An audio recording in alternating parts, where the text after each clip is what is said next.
And we had a motto, a couple of mottos, but was we can always outwork our opponents. I can't tell you how many times we said we can outwork them. Everyone's bigger than us, but not work She listened to a few of these videos. Leslie Charlie. It was the thing that he said. People reacted to it. And I totally agree with that. Work ethic meant everything. I think there are obviously everyone. I was the culture, Charlie was politics, Charlie needed a little bit more culture, I need to learn the rules of politics, and he could tell you everything else in the White House, and what this person does I've never heard before. I was just passionate about Black Lives Matter, Black Americans, and how to do that in the best way possible. I learned very quickly, Charlie, that politics breeds unnecessary enemies. It is incredibly... You're not taking turns. So you guys can both play. You're lucky if you have one friend. You're lucky if you have two friends. There are so many people that will test your character along the way. Like I said, I was nobody. It's funny going text messages yesterday. I'm like, Charlie, my goal is to have 50,000 followers on Instagram. I think you by the end of the year.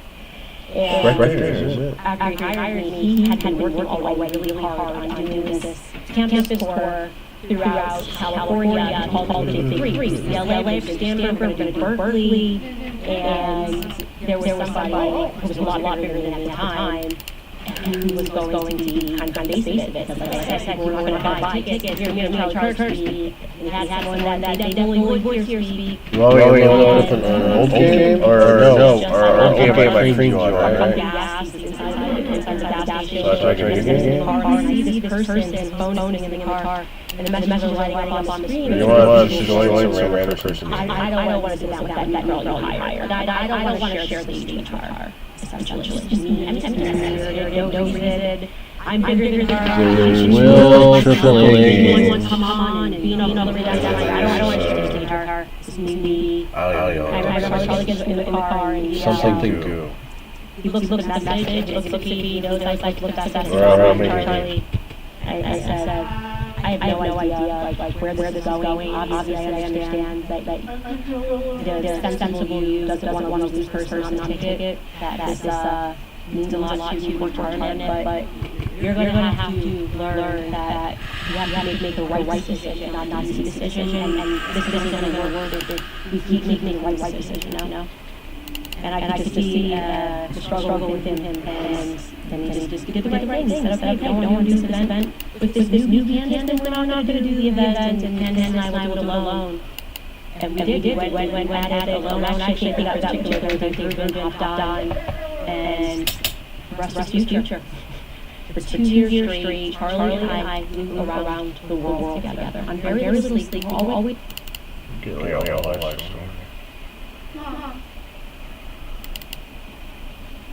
Hey guys, it's me again. It's been a little while. Just before I get into the main topic of the video, I want to explain why I haven't been in any videos. My dad has been lost for the better part of a week now. A very serious situation. It has required my full attention. And because of that, I've been on calls, I've been dealing with other people, talking to members of family, and doing everything that I need to do with my dad, my family, during this situation. And because of that, I haven't been live, and I haven't been a lot of videos. I apologize for that. Hopefully I'll be back as soon as possible. That being said, we had something insane happen. I was able to break away a little bit earlier, and I wanted to make a video about it, talk about the obvious and inevitable nature of the assassination of Charlie Kirk. This happened a few hours ago, and it was probably one of the most gruesome and graphic, and this is coming from somebody on my feed, videos I've ever seen. The first time I saw a video, I thought it was AI generated. The guy gets shot in the neck, and blood is spurting out. I didn't even know to do that.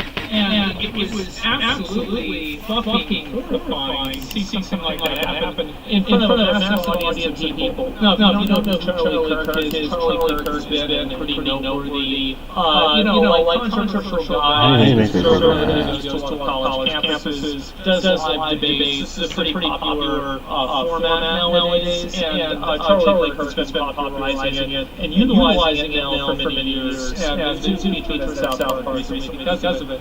Charlie Kirk definitely is not a super radical right-wing person, but I would say that he's more of a moderate to, kind of extreme right-wing. Very, I would say, lukewarm, in my opinion. At least especially, and this is where we're going, especially compared to now. And what I think is going to happen now, because obviously, these shootings like this don't really happen inside of the vacuum. And they never do, they never have. And I think the situation we have right now, Very clean in the right way. there is a tremendous amount of political Clear the wrong way, that's right. and allowing social media I don't know. and all political conversations, all social conversations, and business associated in general, to a point where it's almost uncoverable. You have people that are out there all the time advocating for people to get killed. Somebody needs to take care of somebody. Somebody needs to deal with this. I wish you were dead. Won't somebody do it? The 8647, all of the crypto messaging, and all of the doxing, right? Why do you post the first home address? It's to make other people that are saying on the screen.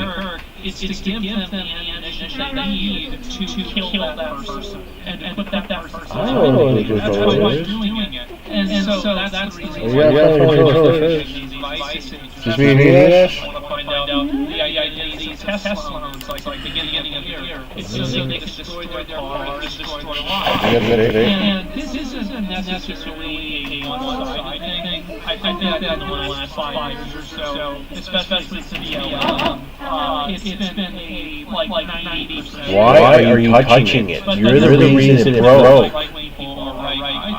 But I do think that now we're going to see a lot more right-wing people balancing out the scales. The fact is that if you take a knife to a gunfight all you want, and you think that you're honorable, you're going to end up being dead. And I think that's what right-wing people have done for a very long time.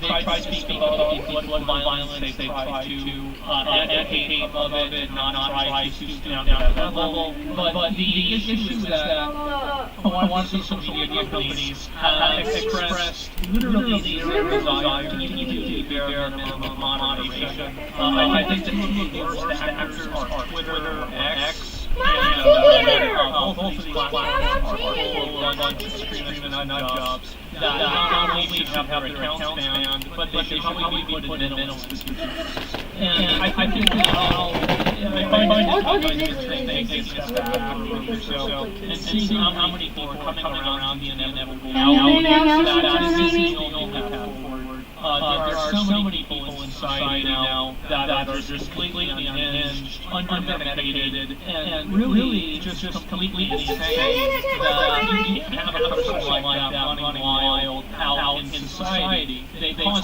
problems for themselves, not to mention everybody else around them. And I think that the society needs to have an honest conversation about how to deal with these people in a way that, I'll be real, I don't really care about the people who are crazy.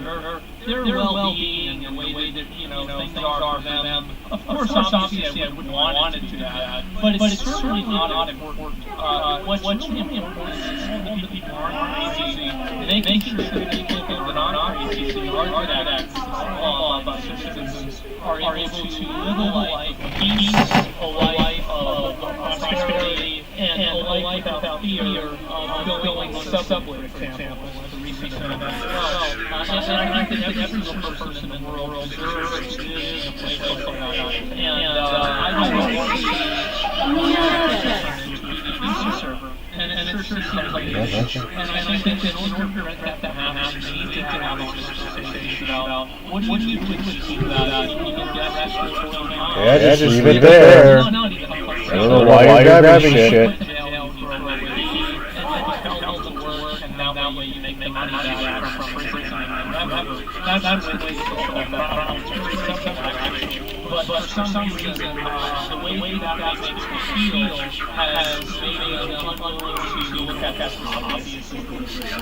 You look at history, this is well done in history, and it's because it works. And the problem is that now we have so much of this discourse that's dominated by emotional thinking, that's dominated by the I literally just started the game. signal, the Do you want me to make one for you to join? that's fine. What do you mean? One turn in. I think that people like shooter that probably Charlie Kirk with that subway stab that Ukrainian woman, or with that one thing that's common among is that these people in all places were violently nuts. Where's the real bit? Nothing ever was done to them. And until Maybe? They're in that box? I think I took everything to work. We're going to well, then you bring the real business home? I think with Charlie, Sure. it's very obvious that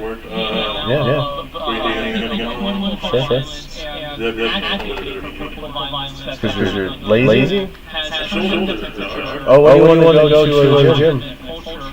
This type of behavior is normal. And not only is it normal, and the problem is now people are reacting on it. And you're starting to see this happen, and I think it's going to continue to get worse. I don't think Charlie Kirk is going to last one, but I think we will look at Charlie Kirk's death and see it as a turning point in this topic. And what I'm trying to get at here with this turning point is that right now we are at a extremely pivotal moment. And I think what's going to end up happening is that right-wing people are not going to continue to turn issues. They're not going to continue to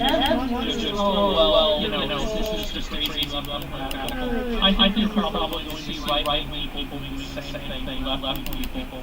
And honestly, while I don't think this is a good thing, I certainly don't feel that sorry. Because a lot of left-wing people have no problem advocating for violence, or at least using coded language in order to advocate violence. Can you stop fucking with that? Get in the goddamn corner. Is it dry? Is it dry? No, it is. It's exactly A little bit. they're trying to advocate killing people that disagree. That's happening, and there's no talking around it. And to the extent you try to insult them, and I think now we're going to start seeing a lot of right-wing people end up doing this to left-wing people now even more. Because it's very that racist behavior. The every season just refuses to deal with any reality for dealing with zombies terrorists in their country. And because of that, I think you're going to start seeing an uptick to violence by white people as well. And this isn't really, in my opinion, I don't really think the word is justified. I think it's not justified. But the word is expected. I think it's going to be expected. The fact is that, bring a knife to a gunfight, you're going to lose. And don't see somebody taking guns to gunfights, and then somebody else decides to shoot back. That's not happen. And I think this is a degradation of society as a whole. And ultimately, the real burden of responsibility here doesn't really fall on influencers, and I don't think that it falls even on the commenters themselves. I think it falls primarily on the government. The fact is that the government, there are already laws that permit, explicit calls to violence. There's already laws that permit the types of stalking and doxing that people engage in online. And one of the big things that is a misconception is that people like me want new laws, we want any form of extra censorship at all. I certainly don't want that, and I don't know anybody else that does either. But what we do want is we want the existing laws to be applied and to be enforced in an accurate and a fair way, which is really not what's happening. And really, the government not doing that and giving this asymmetrical, in my opinion, advantage to left-wing people to fully and with complete freedom practice genuine terrorism on a daily basis and then, you know, congratulate each other about how moral, how good they are for doing it, because something bad that happened in Palestine, or something bad that Donald Trump did 3 years ago. This is just simply a response. This is what's going to happen. And so, and I think that's probably what it's going to take for these wrestling people to realize what a bad idea, what they've been doing. Because until it starts happening to them, until they start having people to their friends, or, you know, their, you know, like icons, they make up to people of Charlie Kirk, you know, until they start seeing those people get killed, I don't think it's really going to be real. And unfortunately, I think that's the path that we're headed down, because the government and social media companies and every other seemingly governmental apparatus that is just completely downplayed this problem and ignored it entirely. So, the death of Charlie Kirk and the assassination of them should not come as a surprise to anyone. This should be something that everybody could expect. All you had to do was read Twitter for an hour and you could have told me this would happen. Same with Reddit. And until the actual problem is addressed, you will continue to see a rapid decline in any type of social resource. And I'm actually a little afraid to see what's going to happen next, because I think it's just going to continue getting worse, and I don't see the reason for it to stop. And so anyway, I wanted to make this video because this is obviously a topic that, you know, I've been talking about this a lot for the past few years now. And I was laughed at a lot, and people were telling me, wasn't that epic video? Oh, you're joking, you're joking. Well, I saw the video, that wasn't a joke. And the reality is that those jokes and everything create a culture and an environment where the actual experts are permissible. They're talking around right? And they're like, oh, it's like $100,000 or whatever. I'm like, okay, that's cool. This has a turbo four banger. And I'm like, okay, what fucking four banger do they use? And that's the question. Is it the Honda Civic? Nope. The GM four banger. The ones that they use for like the Impalas? Well, they were using the Impalas, yeah. Because they don't make fucking Impalas. They don't have any cars anymore. No stands. Right. But yeah, that's basically what they're using now. No stands. Because there was like a middle. It wasn't very small, but it was pretty small. Oh, it's the same motor that's in the Camaro four-banger. That's weird. Okay. Yeah, I'm just like, yeah, you know, I walk on just when I grab that part. That part. Like, if they have a Honda or Toyota fucking four-banger, or whatever, like, that'd be cool, right? I mean, like, literally, I think Honda and Toyota are like the kings of four-cylinders, you know what I mean? Yeah. Well, the Civic Type R has a great motor. Right. Yeah, slap that thing in there. That'd be amazing. And it sucks because it also comes with 6-speed manual. Well, you see, they're trying to make a profit. They're not trying to be reliable. Yeah, my problem is it's so lean. You know what I mean? Like, and I guess probably because they're American. Yeah. Or whatever, you know? But I'm still like, fuck. That's what it is, man. American. I don't know. I was playing a game. Huh? Come here. Alex! He was just asking about you today, too. Yeah.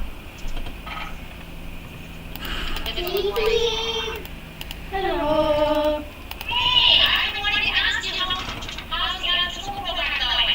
Good. I got poked in the eye today. Yes. I was playing a little game with my friends and he accidentally hit me by going like this. It was like swinging the phone around.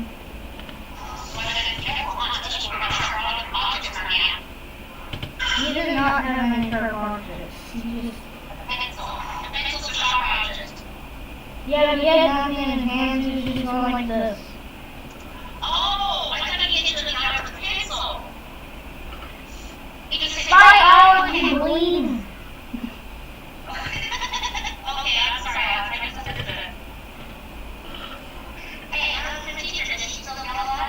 Yes, she always is. Mom's playing a Civ game. Okay, well then I'll let her talk to her for a minute and then I'll let her play it again. But I'm gonna say hi and see how your school's going. She's going to get the spearman and the scout. Right now. That's the college is from. Yes. Hi, Apollo. What about Florida? Maybe for my desk. E.T. Why Why do you get it up? I like to play more than all. Block for me. What, honey? I like to play you black for me. You want me to what? I like to eat the.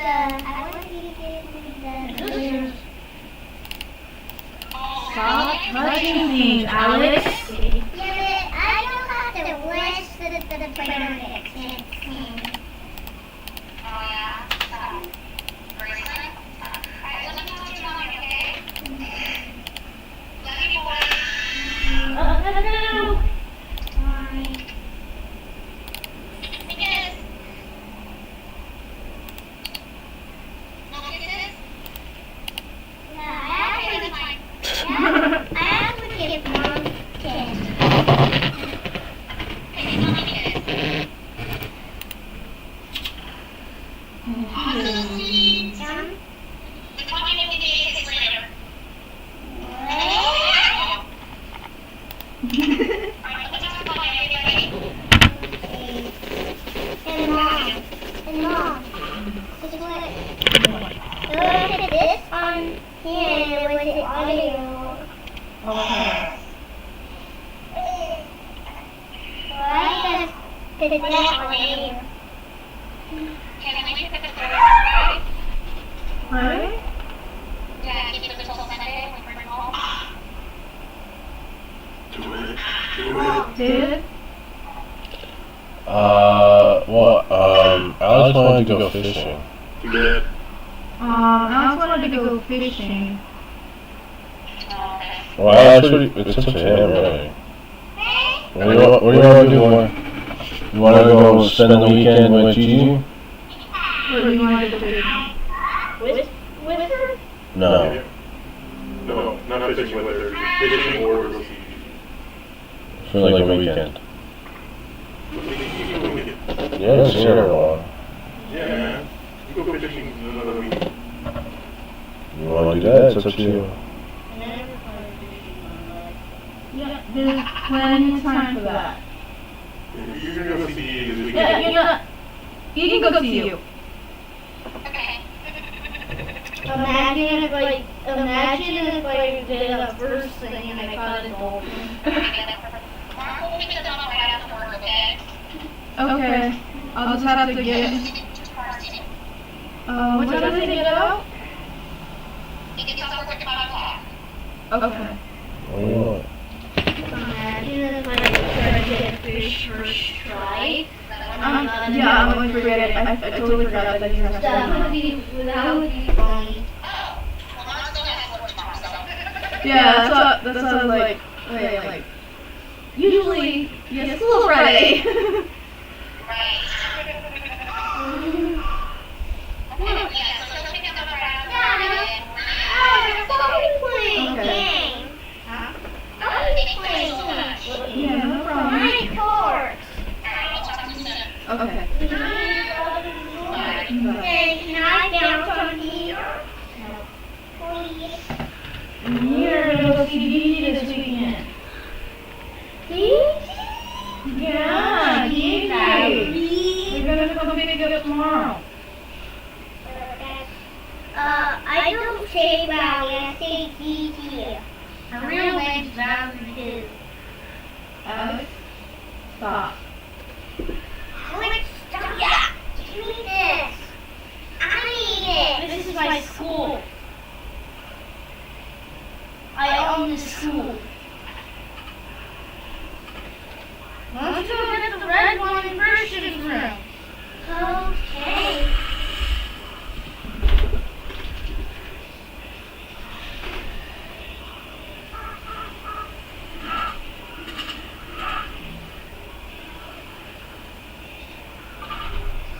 No.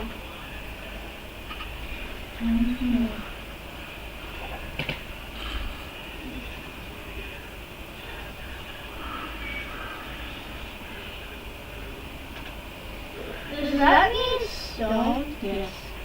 Okay. Just sound good. Good for you. Everything has a photo of those. Alex, look! Like that. That's walls for your city. The wall, get out of here. Huh? Oh, you know that one. You slayed Alex? After what you slayed?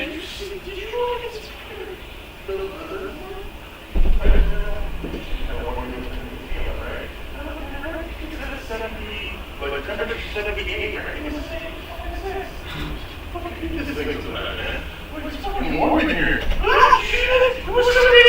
Hey, you know it says itself. Higher, right? Yeah. Like a month ago, they said they thought it was me.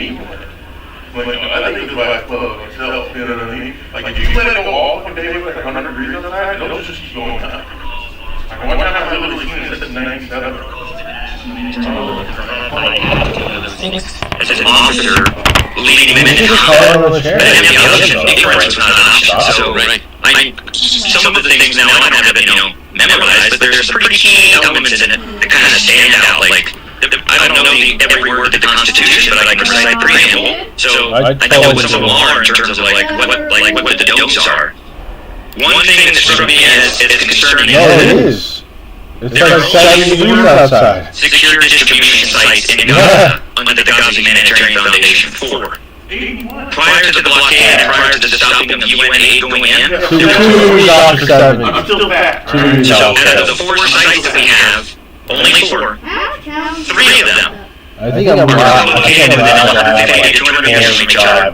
All of them in the far southwest corner of the enclave near the Egyptian border. 2 degrees off to 70. It's nowhere near the people that need it. North of the Netzarim corridor, which bisects central Gaza from the north. In the north you have Gaza City and Jabalia.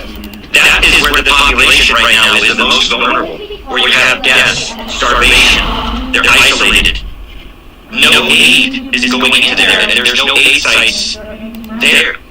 So prior to us deploying, as a recruit, military planner mindset, I'm not an army anymore, but I didn't, I still carry the skills. I developed what I would call operational preparation in the environment. I did research, looked at Gaza, figured out the population, where the population centers were, what people ate, where they primarily lived, what they did, so that, the entire northern enclave of Gaza is put off and isolated, and none of the sites that we put in are in that area.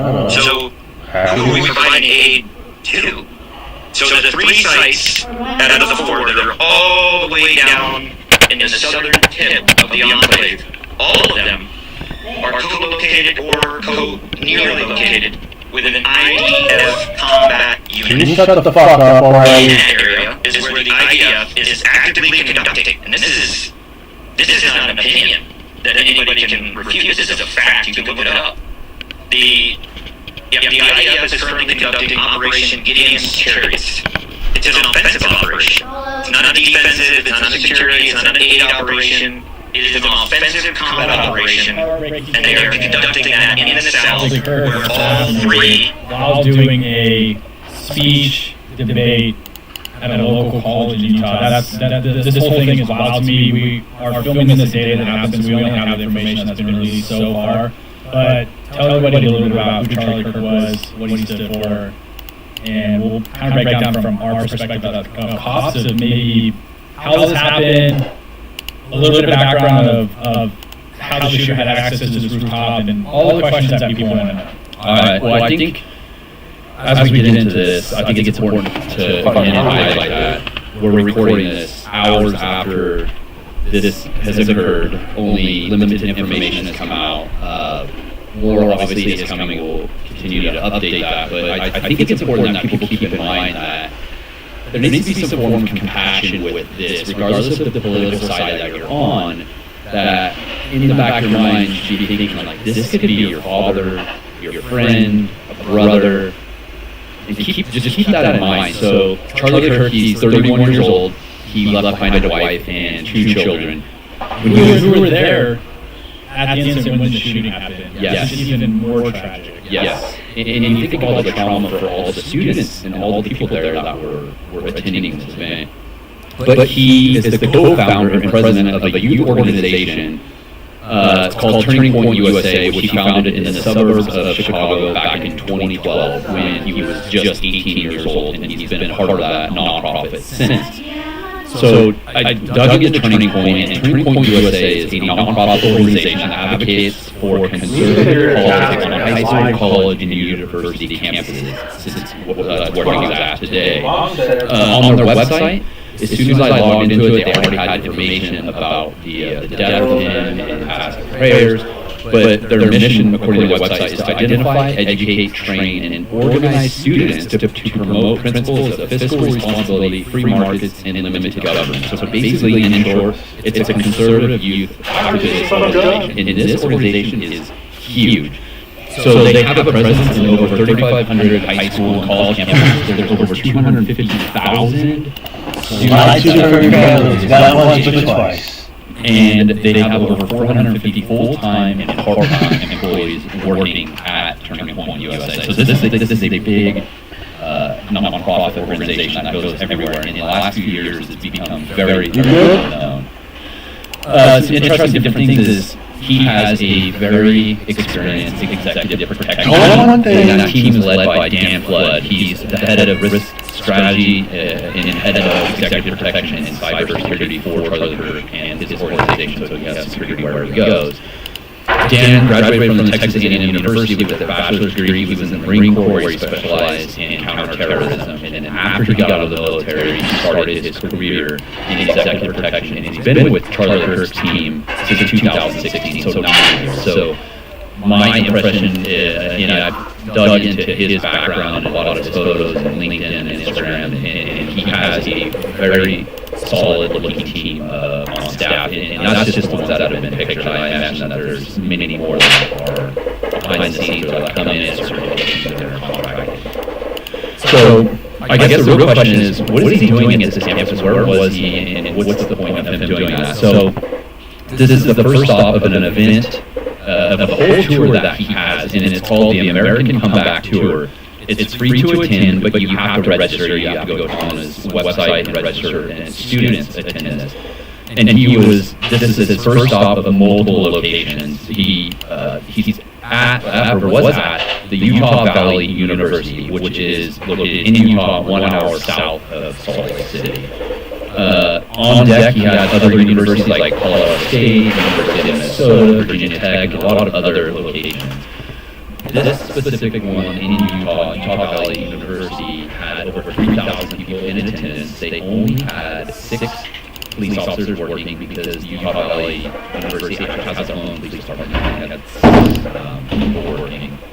But the college, they picked it because it's the largest public university in Utah, and it's really actually known for like their dual mission model, which I had to look into to see what that actually was. And they basically combined the university and a community college functions, which apparently is very unique. For the Booch guys. Known for the college.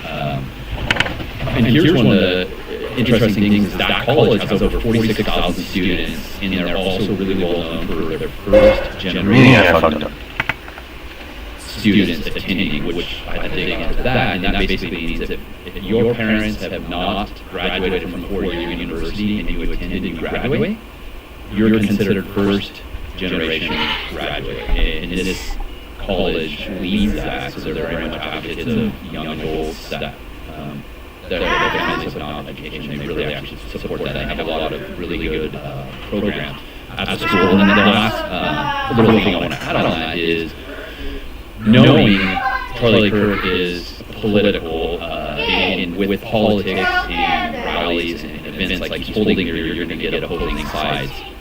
And online signatures. There's about 1,000 people that signed a petition at this university and basically tried to demand the administrator of the university to prevent Charlie Kirk from coming. And what I thought was actually really neat is the university actually responded with a statement citing First Amendment rights and affirming its, quote, commitment to free speech, intellectual inquiry, and constructive dialogue. So students were trying to prevent Charlie Kirk from coming, but the college actually stepped in and said, no, we actually encourage free speech, which I think is... That's awesome, yeah. Especially coming out of college, you don't see that very often. Yeah, so this is very public. A lot of information is happening. I mean, right before we pressed record, I was looking at information, just constantly stuff coming out. But watching those videos, it's sickening. That is a sickening video, and that's where we're at in this day and age with technology. You're going to get good video when things like that happen. So we all know that Charlie Kirk was a huge advocate of getting young voters to vote for the Republican Party. So like he said, despite what your political views are, this type of violence is completely uncalled for. And in the last, I'd say 2 years, I mean, there's been several assassination attempts on several political figures. One being the president, at the time was the presidential candidate. But it's crazy to me to think that a lot of these political figures who are showing these college campuses and holding these rallies, you have to think in today's world, you almost have to expect something like that is going to happen, or some type of an attempt like that is going to happen. Especially with Trump. And talk about his security team. People are wanting to know how does someone get on the roof of look like an auto shop and place a 200-yard shot with a rifle. How does that get overlooked? And the fact that the university apparently only had 6 officers working. Maybe at this time of the recording, that's what's being released. Maybe they'll come out later and say, no, there's actually more uniformed officers there. Well, the police chief from the university actually came out right before we got on this recording. He came out and he said that's what they had. And one thing he did add is that right where he was at holding this, where his tent was down at one of the lowest points of the university in a big bowl. So I think security-wise, that's terrible. Yeah, from my experience doing executive protection and Overwatch, Sacramento Kings, and doing executive protection for the Clintons, the Dalai Lama, the Mexican president, the hometown heroes, you analyze and you look at all of that, and I'd like to think that they saw that and they recognized that being threats and that they were able to try to mitigate that. Unfortunately, that didn't happen. Yeah, I think the university is going to have to answer, or why was there only 6 cops there for 3,000 people? I mean, I hear that, and I can't help but think, that's unacceptable. If we were to go to a major event, you're going to have an operations plan, you're going to have command posts, which I don't know if they did or not, have this in place, but you're going to have a lot more cops there to be able to manage situations. Now, at the end of the day, if somebody wants to do something to this magnitude, they're going to find loopholes in security, and they're going to. We saw that at Trump rallies. I mean, he's got Secret Service. Charlie Kirk does not have a Secret Service team assigned to him. He has a small dignitary protection team. But for those that are going out and doing this stuff, I know that Officer Tatum, retired police officer out of Arizona, he's got a huge following on social media. He also goes to college campuses and has these types of debate. I hope he takes a look at this and reconsiders.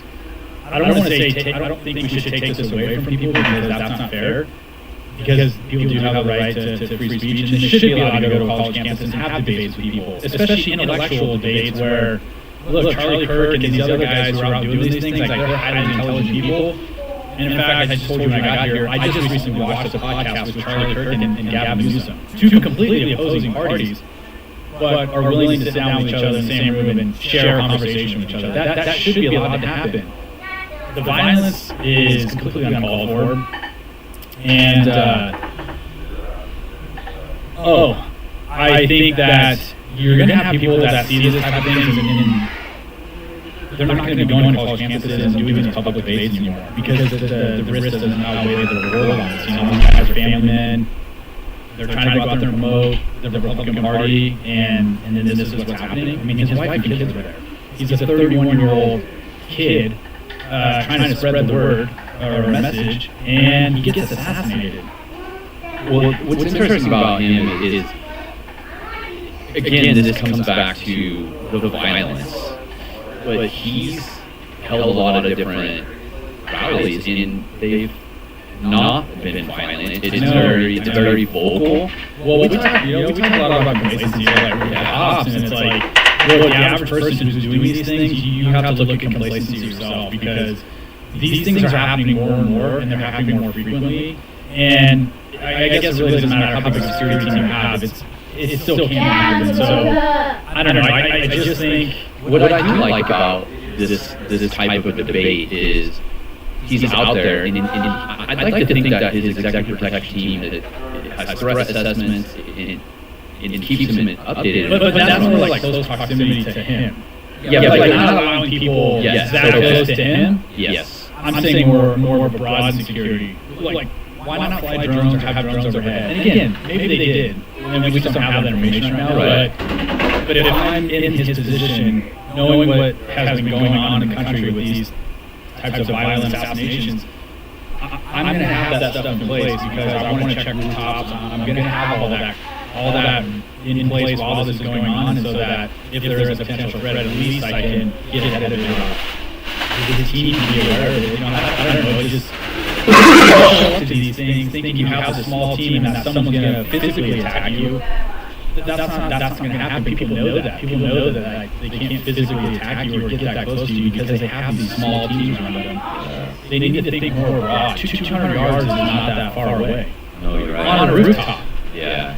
Well, I literally just watched it where someone had filmed the distance, and they said like, oh, I just saw this guy run across the rooftop. Is that him? And he's like laying down on the rooftop. And they were like discussing like what it is, and then the recording, like they probably got nothing, and then how long after until the shot. And that's what's sickening too, is people see stuff like that, you know the event they're at, you know there's opposing parties there. Watch the show. If somebody did see that and they did not report it, that is very shameful in that person. Like, I guess that's the thought, maybe they were the police or like no opposition, but even still, like in today's world, like I'm calling that in. Yeah. I would rather be safe than sorry. Yeah. That video is really, I personally, I watched that, you see the close-up videos, it's disgusting, but I think he's dead immediately. He's not surviving that shot. And there are videos of him being carried away. I don't know, he didn't stand a chance. So I know there were news outlets that were reporting that he was still using incredible as well. I don't know if that's true based on that shot. What the fuck are you fucking doing with this fucking chair? Very curious. Why do you gotta keep playing with the chair like that? Stop it. It's meant to be sat on. I'm going to respond to this. I don't think you're going to see debates anymore like this occurring on college campuses, because they don't have that liability. That's a huge liability for them. And that university police now is, they're going to have to answer to that. Yeah, I actually kind of disagree with that. Where I think they're still going to do it. I think there's going to be a lot more safety features in place if you're going to come. I almost wonder if they're going to require you to have additional security, like maybe Charlie Kirk's team had 35 people, and they may require more, or they may require you to bring outside law enforcement in. Even if you have privately run universities who can make that decision of whether or not you can or cannot come on their campus to, I don't know, incite these types of debates which get heated. I've never seen videos of up close of these guys having these debates with like students standing up and then the debate happens, whatever. But today I saw like an aerial view of how many people were actually. Yeah, there's almost 3,000 people. I was actually shocked. I didn't realize that big a crowds form with those things. And as somebody that's putting that on, knowing I'm that level of hatred there, I would feel very uncomfortable with that. But again, you said it. They've done it how many other times, and nothing ever happened. And I think what has made it, if you can argue, successful is that he's very open to those people. Like he's putting himself in a situation where he knows there's supporters and opposition people at the. I mean, there's both sides. He's opening that dialogue. Yeah, he's opening. Yeah, he wants the dialogue. Yeah. I just think there is some. You have to have some level of thinking, I'm going into this location, there's people that don't like me, there is a risk, and I think he's been successful in the years past, and this just was another one. They showed a video of they detained a person. FBI had, literally right when we press report here came out and said that they believe the person that they have detained was in fact the shooter. So information initially was coming in that there was someone in custody, there was someone who wasn't. The local law enforcement can confirm or deny, and then the FBI director came out and said that they have the person detained. They do believe. And we know nothing about that person at this point. No, we don't know. We will. Yeah, by the time this recording comes out, which is going to be the following day, there will already be information about this guy. They're already writing search warrants, they're going to his house, they're doing all of that. Yeah, and then you have statements that have been released from the Democratic Party and Republican parties of both condemning this. The president has lowered flags via half-staff. There's a lot of things that have happened very rapidly. But here's one interesting thing that probably no one is going to talk about because it's nothing at this point compared to this, fortunately, in the media aspect. But there was an active shooter at a school in Colorado where 3 students were murdered. Law enforcement arrived, and the gunman turned the gun on himself. Wow, yeah, you're not going to hear about that. No. But you will hear about our podcast. Yeah. Well, I don't know what to say about it. I don't like where the country's going as far as all this violence. I don't like how easy this has become and how routinely this is now. I mean, you think back to when Kennedy was assassinated, Martin Luther King Jr., all of that. That was so far few in between. It was such a shock to the country when things like that happen now. It's like, it happens frequently, and it's almost like school shootings. Back in Columbine that was a shock to the entire country. And now, I should have it pulled up, but hundreds of school shootings. Yeah. A year. Yeah. I just think it's hard to watch this.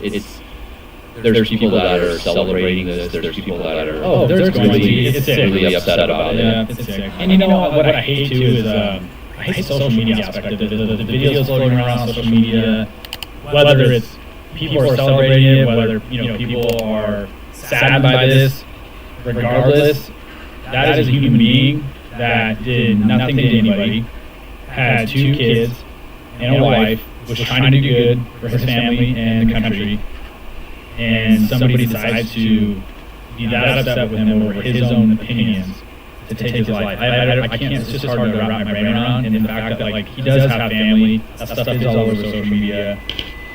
It's just sick how people treat that kind of stuff. I don't know, it's jaw-dropping to me. I can't even, when I heard it, I honestly didn't believe it. I was like, yeah, but I was at work, I just got back to my office, and the detectives on the road told me about it. I didn't even believe it and then the video was going on. Yeah. What the fuck are you talking about, dude? It's also bad. It is hard to Why is it terrible like that? Get in the corner, yeah. Back to the violence. Get in the corner. The fact that there's a lot of people that, his family, for the most part, his executive protection team Fix the chair. Really going to be traumatized by this. They have a moral obligation. You guys get killed by a fucking chair and look like a goddamn moron. In a way they feel, and I imagine they are feeling that they failed. You have all those people, all those students, almost 3,000 that heard and looked and witnessed and ran. That's traumatizing for them. And in response to that, the university has closed the campus for 5 days, is what has been reported. I imagine there's going to be different things in the courses for these students when they come back to help them probably process and figure this out. If they even want to come back in a large setting like this. Yeah, this is going to make history. It'll be in the history books, and that location is going to be an iconic piece of that campus. Yeah. That will be there forever. This is a huge piece of history that happened today. Yeah. There's going to be a lot more to come on this. No matter how hours after these incidents just occurred. Yeah, we would like to hear from you guys. What do you think about this? The security, the success there. What do you think could have been done differently, if anything? And so, drop a comment, let us know, help support the channel. And it's sad. My condolences to his family, and I don't know where we go from here. But something needs to be done about this violence. So, all right. Well, thanks for tuning in, guys. See you on the next video. The Joe Rogan Experience. Wow, heartbreaking story today that came out.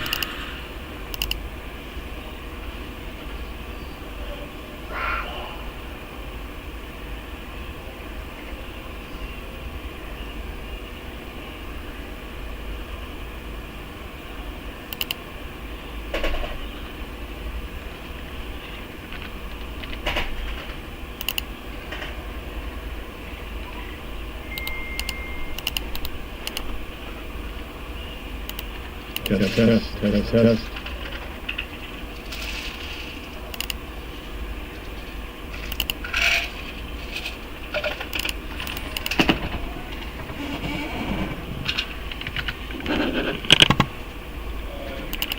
All right, let's get this up. Let's get this ball rolling. What's up, guys? Yeah, that's what I'm thinking. I'm gonna lay this out for you guys. Let's go ahead and get to YouTube. Look, nobody's showing this video except on X that I've seen. Primarily, I'm not going to be able to show you guys the video because I'll get instantly banned, but I'll go on to the links here. And Julian, my sub window, my lower window is good, right? Julian, you're muted.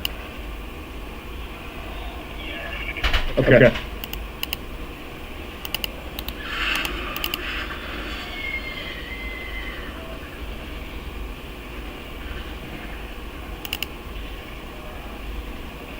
I'm not going to be able to show you guys the video, but I'm going to go over some of the things that are going on in real time right now. And yeah, just like you guys, I saw the video. There's two significant videos. One video where, and I'll cut this down because it's going to be there, it's muted. All right, so there's two videos going on right now. One of the videos is a video of a further away perspective where Charlie Kirk, who's at the University of Utah, sitting in a chair. There's one report of one round from a rifle. That rifle is very distinct. That rifle was either 5.56 or 308. I mean, if it was muffled by being suppressed, it was 308. It's hard to tell. I can't personally tell from it, but it for sure is a rifle. When he's sitting in the chair, he just finishes the word. I think the last word he said was violence. And he was just talking about mass shootings, and he takes a round. Now, what you see is his shirt rise. That's the energy that's likely hits him straight. Go. I'm never going to stop you from going to the restroom. Just go back to the corner.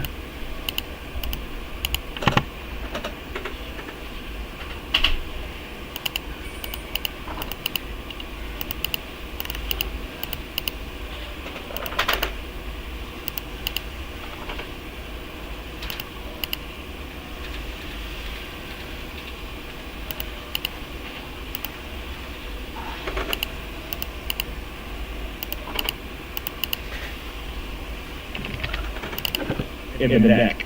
And that's very significant because, look, there's only a couple of ways you're going to survive a rifle round. In the extremities and in a grazing wound. Like Trump in Pennsylvania. A round in the arm or leg. I'll ask you once I see you walk. I'm going to ask you once I see you walk. You take a round through your pressurized chest cavity, not a good outcome. In fact, it's harder to stop an internal bleeding. Don't think about the puncturing of the chest. Think about the actual depressurization of the chest and the bleeding in the chest, which is nearly impossible to stop. In fact, you don't stop it. You use a chest tube to push inside the person's chest to suck the blood out, and then you have to have a high level of care. Now, allegedly, and I'm tracking this stuff in real time, guys, with points of contact via our new Substack, which is Dead Drop Intel, which I will give you guys a link to that. Right now, it is alleged that he is in critical condition. Now, I'm looking for any single piece of information I can that tells me otherwise. If you guys hear anything other than that, let me know. I think the guy would say that Ski is saying he's stable. Now, for sure, the carotid artery was hit on impact. You can see that if you haven't seen the video. He gets hit, his head goes immediately back. That's the energy of the round, the velocity of the round, all that energy going into his body. He immediately takes his head back and starts gushing blood at the side of his neck. I was able to, yeah, it is horrible footage. I was able to watch the video, but also saw post the scene, there was blood. Now, significantly, you see two of his personal protection details, his PSD, one that was in the crowd and one that's offset to his right, run towards him.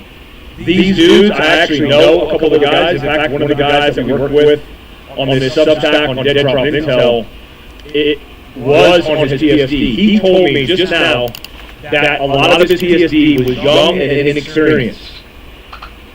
If one of those guys was able to get to him, and as soon as they put their hands on him, was able to stop the bleed, he could possibly survive. Now, I know a lot of people see that video and they say, there's no way he survived that. If you watch it, it's a horrible video to watch because immediately there's blood pouring out of his carotid artery. Now, that feeds, obviously, blood to the head, blood to the body. You would have to get your hand on there, apply pressure, and stop it out the gate. Now, did he get there in time? I don't know. Look, I'm just going to make the opinion that's probably not as popular. That does not look survivable to me. Based on what I know about engaged bad guys, ballistics, and what I saw. The reason I'll say that is because, one, he hit the most autobahn artery for blood in the body. It's a highway for blood. It feeds the brain and the body. When that connection is severed, the arterial bleed that you're used to seeing is typically a sever. And it typically looks like a pulse. So it's with this heart rate, it's pulsing out, right? What you saw was a complete severing of the freeway, which is why it was gushing out. The reason I think that's not survivable is because even if they were able to apply pressure, once it's completely severed, you would need surgery to repair that. Blood would be flowing out of the head and then from the body, which is why you see that pouring out. And there would likely not be enough time, even if they moved him from his position onto an operating table. Obviously, they have to stop the bleed and move him to an ambulance. That's going to move him to an operating table, which I can tell you right now at University of Utah, that's going to take 20, 30, even longer.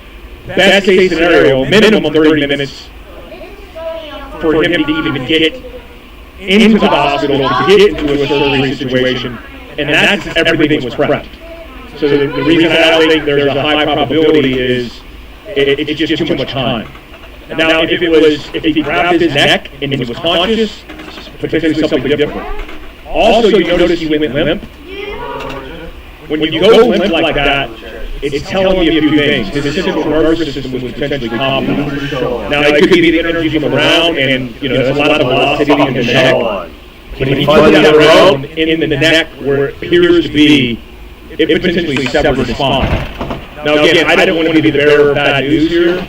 But the reason I'm just saying this as somebody who does React videos, who's been educating some of you guys for years, is I'm just basing it off my perception, my opinion, from my experiences.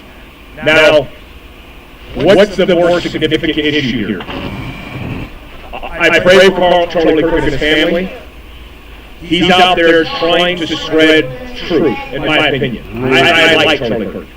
The fact that he has focused his attention on influencing and educating the youth that have been completely galvanized by lunatics in our colleges that are perpetuating this radical ideology that is not going to benefit any of these young men and women into adulthood, into living in the real world. This is going to galvanize his base, his supporters, and likely the country. And that's not going to be good. MSNBC just reported this, that they speculated it could have came from a rogue supporter shooting his firearm in celebration. I mean, can you just take that in for a second? Just let that sink in. Can you fathom that? That a radical left-wing organization that's a propaganda arm for lunatics is coming out saying verbatim that they think it's probably likely from this. I could name a dozen situations in the past year, starting with Butler and Pennsylvania, all the way to now. I told you to put a fucking door. If you don't know how to fucking listen, you can back goddamn board. Their ideology into executing, assassinating, and murdering other people. And that's the state of affairs that we're living at in this country. One guy said, no way did he have a long gun on the yard. Look, you can have, who said that, Josh? You can have a truck gun this big. You can have a truck gun this big. What I do know is it came from an elevated position. The suspect, who has been identified, and the video has been released on X. In fact, I'll give you guys this rolled up. It's going to be, he appears to be like an old dude. He's like 60 plus years, 70.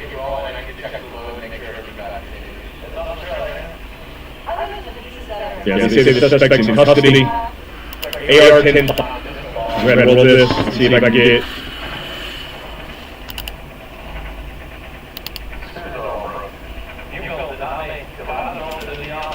See if we can get the, yeah, there we go. Okay, so look, I'm gonna roll this tape, guys. I'm just warning you guys, because some people will follow me, they're really young. Warning, graphic content, it's coming from the New York Post. Let's go ahead and play this video, and then pause it and see if we can see anything coming from this. Okay, I'm gonna pause right here. Now, where this guy is shooting his camera from, which I'll back it up right here, you can see him zoom into Charlie Kirk. So, this is his perspective. That shot came from behind him. The reason I'm speculating his rifle is, one, it sounded like a rifle. Two, the amount of energy that hit Charlie Kirk is a rifle. And three, the ability for you to engage somebody at this distance would require a red dot variable magnified optic or a red dot at a minimum. And so this, I can't tell exactly because the perspective is skewed by the focus of the camera. Could be 50 yards, 50 to 100 yards. Let's go ahead and continue to roll it. Okay. So he's got, this is his main PSD guy. You see this guy all the time. And I've actually worked with this guy, I believe, in a former career field. He's got one here, and he's got this guy right here, and he's got this guy right here. I don't know if we're going to show this, but I saw this guy run to Charlie, and I saw this guy run to Charlie. Now, guys, this isn't the President of the United States. These are private security experts that are running to protect and save Charlie Kirk, a private citizen. That's pretty impressive. Charlie must take care of them, and they must believe in the mission, but they also have a job. Let's go ahead and roll it. Warning, this is probably going to be graphics. I don't think they're going to blur this out. Okay, they did blur it out. So you hear that one shot. That shot is either from a suppressed 5.56 gun or a 308. It's a rifle round for sure. He gets hit in the neck, his head slumps, and he immediately falls to the ground. So look, everybody is looking this way. So guys have said, I saw you guys say it, there's no way he got that rifle in. It's a backpack gun. That's easily capable of being broken down from the upper and lower receiver and would fit in a day bag this big. How good do you think security is on this campus? It's not. I mean, Charlie Kirk is the President of the United States. He doesn't have an advanced team that's looking at all the elevated positions. You can see there's elevated positions here. This guy could easily just walk over here from the tree line, set up his rifle, and rope a shot on Charlie Kirk. You can see right here, there's tons of students in elevated positions, and they're not going to have checkpoints. They're not going to have snipers on rooftops. What they're going to have is local protection as a security detail to protect him from mostly people spitting on him, yelling at him, or charging him, but nobody would think that a person with a rifle would get this done. I'll continue to roll it.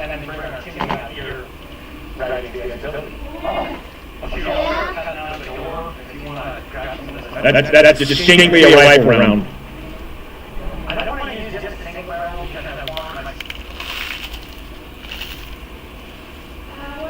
All right, here's the suspect being rolled up. Oh, he's not in jeans. Psych. This dude's in shorts, a shirt.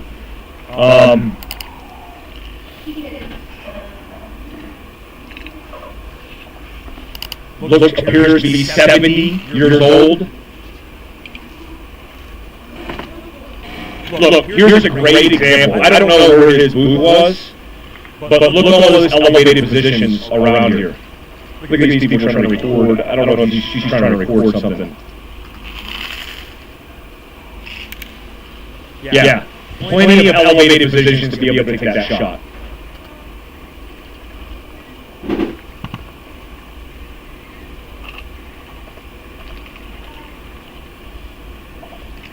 All right, so let me just cover this quickly because I hate talking about problems and those solutions. This is a perfect example of what not to do. Your children, your brothers, your sisters, your family, your friends that don't understand this, educate them. If they're ever in a circumstance where this type of thing happens, where it is unknown if he was a sole independent shooter, attacker, or if there was multiple shooters or attackers, this could have been a full-scale attack. Now, the first thing we want to do is observe, prepare by taking in situational awareness around us, process that information while you're moving your physical ass off the X. There is no benefit to staying anywhere near this. Don't make it to your car. You don't need to go to your car because you'll get gridlocked. You don't need to run into a building and hide under a desk. You need to displace like you're about to go on a 5-mile jog, put your earbuds in, and continue to move. You can advise your family and friends, everybody, what's going on while you're moving your physical body. All these guys right here, they're trying to observe, they got their cell phones out, they're trying to see what's going on, and if there was a complex attack as part of this initiation, they'd be dead. I'm going to continue to roll, let it finish, and then we'll get off into any breaking news.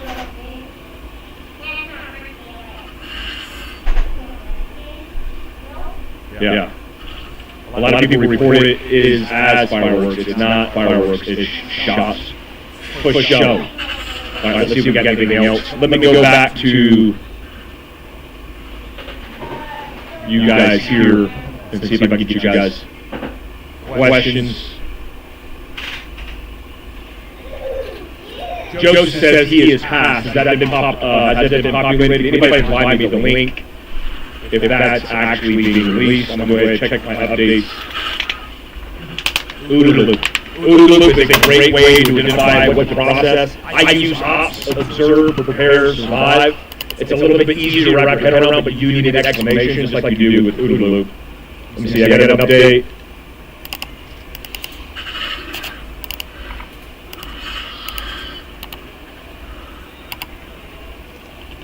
Yeah, it's just more of the videos. Let's see if anybody else from Dead Drop has reported anything.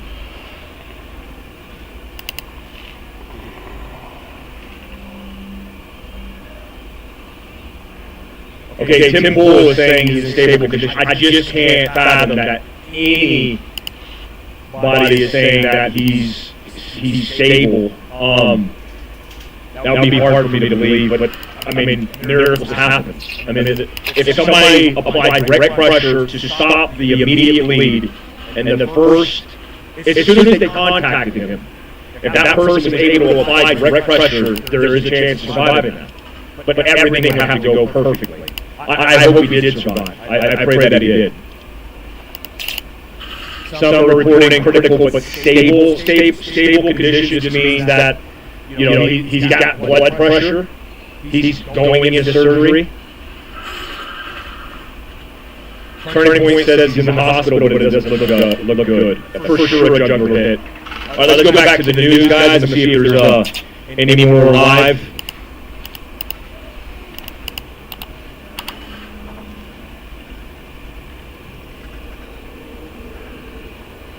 Critical condition from the AP.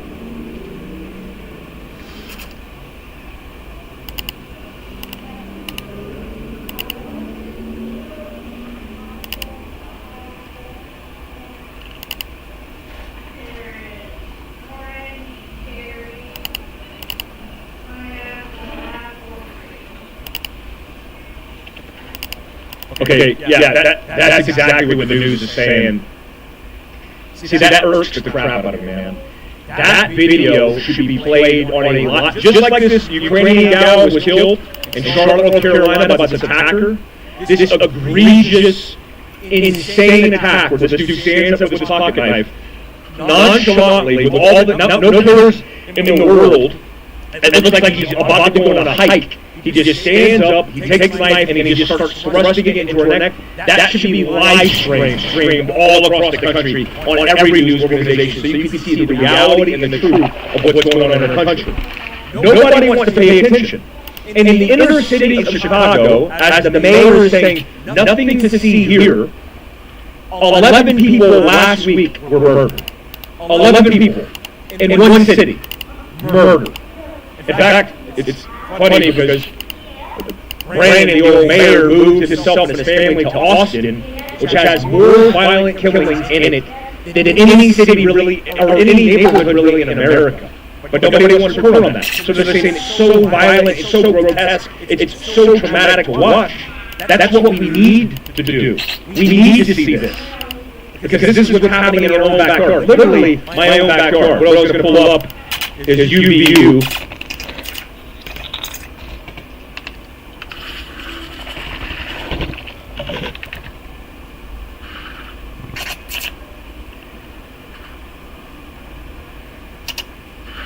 Yeah, here's UVU campus in Orem, and this is my house right here.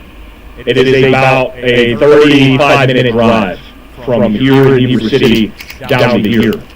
And look, for all those who say nothing is happening in Utah, because all the crime is happening in the inner city, or these things happen all the time in Utah. A BLM protest happened in Provo, and a 70-something-year-old man was shot in his chest with a .380 from a white protester during a BLM protest while this old man was trying to get to work. He stopped, and he didn't know what was going on. He got scared, tried to drive away. He gets shot in the chest. That's Provo. And this is Orem at the UVU campus right here. Now, I'm trying to look at the imagery. It's kind of hard to see exactly how this lines out. I'll move it to, see if we can move it to,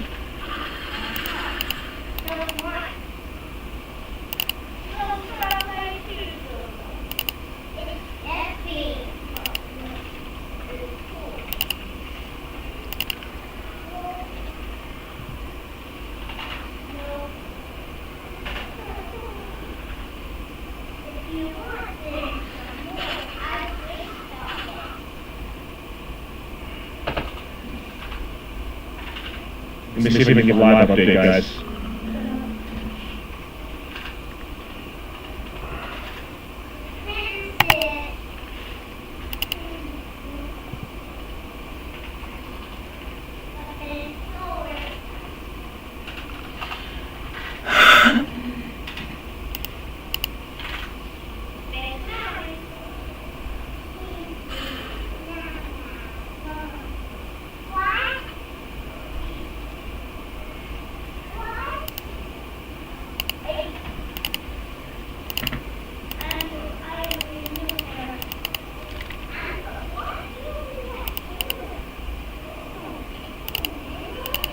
Oh, they can't hear it?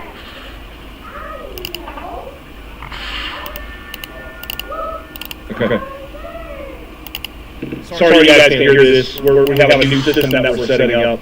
This is the first time that we're going live on this subject matter. So bear with me. I'm going to go, since you guys can't hear it, I'm not going to waste time. I'm going to give you a snapshot of what he said. So what he basically outlined is that he was 20 yards from her when this happened, and he saw him get hit in the neck and slump. I just got a second angle. I'm going to try to see if I can get that second angle up online as well.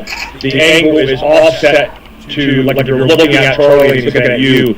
It's like you walk around to your right, and on the left side of his head. You see him get hit and turn and slump, and it shows the timing of how long it takes for his PSD to get to him. I mean, they move to him immediately. When he gets hit, he slumps, and then he sits there for a period of time before he falls over. Now, the reason I think it's unlikely that he's going to survive is, based on that first hit, if he was not hit in anything vital, he would have still been conscious, and you would have seen some kind of reflex response of his arm going up, grabbing his neck. There's none of that. He gets hit, and as soon as he gets hit, he goes limp, which to me means he was hit in a vital part of his body, and a piece of round shrapnel or the bullet in mass compromised his nervous system. Now, let me line this out for you guys as professionally as I can. It's just like hunting. There's two means of getting the desired instinct in hunting. When you hunt big game, I hunt big game, like elk. When you shoot elk, when you hit them from the side, you penetrate their chest cavity and their pump house. And when you do that with an arrow or with a round, there is a period of time in which they are going to get a spike of adrenaline, run, fight, or flight, and then they're going to be down immediately, depending on the placement of that round. But if you miss that pump house, and you hit the spinal cord or the head, what you see is a neurological impact, and everything shuts down instantaneously. I won't give you the analogy out of respect for putting this with people, but I want you to understand something. When somebody gets hit like that and they slump like that, it's likely their central nervous system was compromised. Now, there is a chance that the velocity and the impact knocked him unconscious because where it landed, but I find that highly unlikely because it looked like he got hit, there was a potential central nervous system compromise, and he slumped. A normal reaction is a flinch response like Tony Lauer teaches, which is I'm going to flinch, and my arm's going to get jerked up, I'm going to bring my hand to my neck. He didn't do any of that. And that is a sure sign of central nervous system compromise. And again, I don't mean to be the bearer of bad news, I'm just giving you my perspective on this as it's lined out. Let me get some of you guys' input, so some of you guys are rolling around the interwebs. Yeah, the latest reporting, and I'm sorry, I thought you guys were hearing that live feed. The latest reporting right now from the AP, the Associated Press, is that he's in critical condition. Critical condition is not good.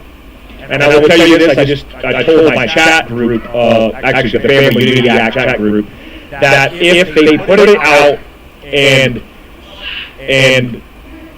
it was going to be released, it would take a while because they would have to notify the next of kin, and then a doctor would have to come in and pronounce him deceased, and then that starts the notification processes.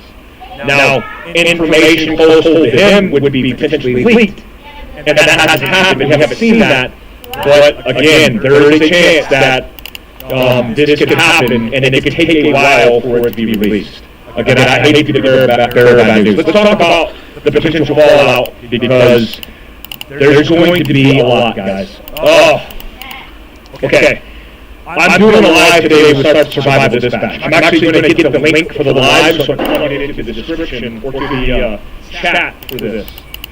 Let me get up, Chris. Sydney link to live. I'll just throw on live feed. Okay, I've been doing live feeds with an organization called Survival Dispatch. Khalid Muhammad, Sarah Adams, Jane Doe, a whole bunch of these intel experts have been on the panel. We're doing dead drop intel, but we've been talking about the potential fallout and what would happen with a domestic terrorist attack. Now, when we say domestic terrorist attack, there's several forms of action and several different players. Let me give you three significant players. Domestic terrorists. Radical human beings who decided on their own accord to hurt other Americans because they've been radicalized. That is in combination with crazy people who have lost their mind, who are doing this every weekend in the inner city. But most significantly, a radical ideology that's political, personal, and trying to create mass casualties. The second, and this is in no order of hierarchy or priority, the second is the jihadists. A person, remember the jihadist movement never went away. While we were sitting idle and abandoning billions of dollars of equipment in Afghanistan, the enemy, you ever heard of that poem, The True Believer? That's what the enemy's been doing, is training while we've been screwing around with politics. While we get more radicalized and upset at a Karen taking a baseball from a kid than we do on pressing issues that are impacting national security and essentially Iran. The jihadist movement can go away. And the intel experts, not me, I'm not an intel expert. The intel experts have all determined, based on the assets they have in place and the open source they're getting, that this dynamic has changed profoundly. That for sure there is going to be another 9/11 in the near future, and I'm in agreement with them based on their expertise and their assessment. Lastly, I mean, there's never a last. Cartels. Guys, there was 600 Sinaloa cartel members arrested in the biggest DEA drug bust in decades. Why is that impactful? Because the Sinaloa just fell because 17 family members basically turncoated and are now being offered likely witness protection, while other cartels like the Zetas are taking over. There's many of these organizations that are taking over. 600 of them were arrested because the headquarters dissented and said, here's where everybody's at. That is just a taste, a small sampling of the embedding of terrorists, radicals, and cartel members that are now for terrorist organizations that are embedded in our country. You think Trinidad was yesterday was just a bunch of drug dealers. Today, we're nearly at war, we're likely in a proxy war, or a covert war against Venezuela. You think those Trinidad those TDA members in the country aren't planning to take advantage of the opportunity to seize the moment? The analogy I use on my Patreon, and just stick with me here, is this is like a bully confronting, a person who's been bullied confronting the bullies on the playground for the first time in their life. The analogy is, for once, we have somebody who's willing to stand up for the right, but there's going to be consequences. You think you're going to get through this without an ass beating, without a conflict, without a fight? It's happening right now. And not only are we confronting one bully, but because of the lack of confidence, the lack of doing the right thing, with all of the things, the pullout of Afghanistan, the corruption, the deep state getting deeper and deeper and deeper, what we've done is we've littered the playground with nothing but bullets. So at the same time, I'm like, yes, finally somebody's standing up for the right. I'm also understanding that there's going to be consequences to these actions. And what we managed to do is isolate and empower adversaries. Putin, Kim Jong-un, and President Xi, walked out on the stage together in the biggest parade they've ever held in their history, celebrating the 80-year anniversary of the fall of the Japanese Empire. Except we are the ones, Americans are the ones that made sure that the Japanese would never hurt anybody ever again, and we bombed them into submission. We bombed them into submission. Were we part of that? The answer is no. So what happens when you have all of these things? I talked about it in my last podcast, the Mike Woods podcast. We have a circumstance where we have a perfect recipe of vulnerability where people are going to take advantage. So now we have domestic issues, we have every foreign adversary igniting fires in every inner city, we have radical mayors saying, there's nothing to see here, the crime is actually down, whether there's people literally being burned down in the streets in their own neighborhoods. That 11 people murdered in the inner city of Chicago, that 11 people that were murdered, that was up 8% from last year.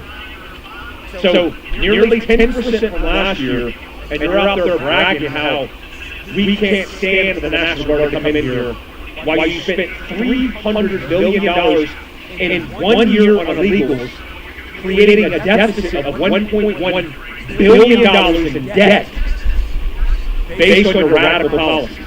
And you guys see this, but they're continuing to vote the same thing. Mayor Wu in Boston just won a primary. So I don't know if it's a big scam or if they're just going to sell sort of like an ice cream cone that they keep licking until there's nothing left. Look, I know what I'm going to do about it.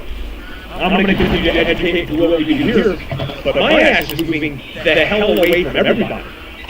I'm trying to get as far away from all of this craziness as I can, and I think a lot of people feel that. And I'm not saying that's the solution, because I know a lot of you go to school, you have a 9 to 5, but this is the shit that's going on in the back that is insane. And again, the left and MSNBC, CNN will play it down like they did it to themselves. Really? That dude looks like he could be a professor at UVU. And shooting Charlie Kirk in the face is the best solution? Well, here's the truth. The radical left will not come out and condemn these attacks because they know exactly what they're doing. They're promoting it by inciting this kind of violence. Julian, we got audio.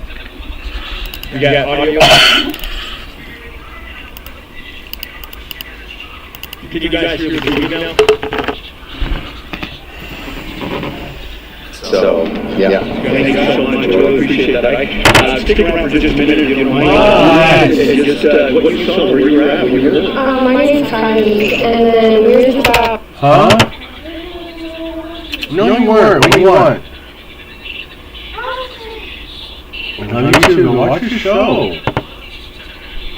A big easy from the left of him, and then I just remember he on his second conversation, and then after talking, and then we saw his like head turn back and forth, and he turned and dropped to the ground, and then saw people start getting up and running, so we followed him with that, and we were able to get to the apartment building, and get in the like kind girl that started dragging us, and then... How scary was this? What was it there? It was just really terrifying. Talk to your fucking mom! I'm definitely very grateful that I was like one shot and stuff. You know you should be getting that in the kitchen, asshole! Okay, thank you very much. And where were you at? Get in there. Yeah, I was with Kaya, and we were just like 50 to 100 feet to the left, and just heard a shot in the eye, just saw his head fly back, and he just slumped in his chair and saw blood coming down his shirt, and then just, like, people just yelling to get down, and then just see a flood of people going out to these doors, so just ran and followed them. You know, when you hear about school shootings or university shootings, those kind of things, to actually be in there when it's happening, your thoughts about that? I mean, you just never expect it to happen. You're just going to this event, you're not expecting anything to happen, so it's definitely shocking when something happens like that. Tell me about why Charlie Kirk. What was it about? You wanted to go hear him, or what? Yeah, he's on social media. I've seen a lot of him do a lot of debates. We just thought it'd be cool to come see him debate a couple people. Okay, thank you very much. And share with us where you were at and kind of what you saw. Yeah, I was about 50 feet to it. He's talking about the sort of stable logic, and I respect that a lot. And so I've watched the videos for a while, for years now, honestly. So I think, yeah, he's a really interesting person. I was pretty excited to go that he was going to be Utah, so that he... Okay, this is, guys, I didn't see this perspective yet. I'm going to roll this back. We got about 10 minutes left on the live. I'm going to roll it back a little bit and just give you some perspective.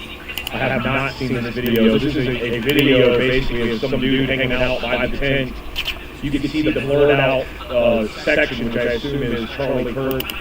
In fact, I don't know if it's about to go down here, but this is the bodyguard that you typically see with him.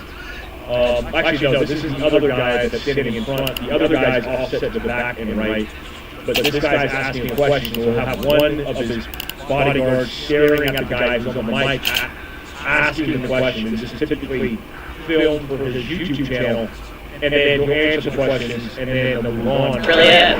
Austin, you followed him a little bit more. Tell me just your thoughts. Yeah, no, I mean, I really respect Charlie as a person. He's a great person. He's a family guy, a good Christian. Like, he has strong beliefs. They chat a lot about religion right before it happened. I mean, there was only one question before. So it was interesting. This is a perspective of the crowd migrating from your person to videotaping. And then offset to the left, they're going to show the blur marks. He's on the ground. He's treated. You're likely going to have these TSD guys, they have a contingency and a course of action already pre-planned on how to evacuate him as getting vehicles ready to... This is pretty sad that happened here. I was going to say, just the fact that there was a shooting, he was shot in an event like this. Your thoughts about that? Honestly, it's kind of shocking just seeing how many hundreds and hundreds of people were there in support of him. And you know, I think it's really sad. I think people were trying to prove a point. It didn't change my thoughts on the right to bear arms at all. And so it's... Let me just go over this real quick, I think it's important, guys.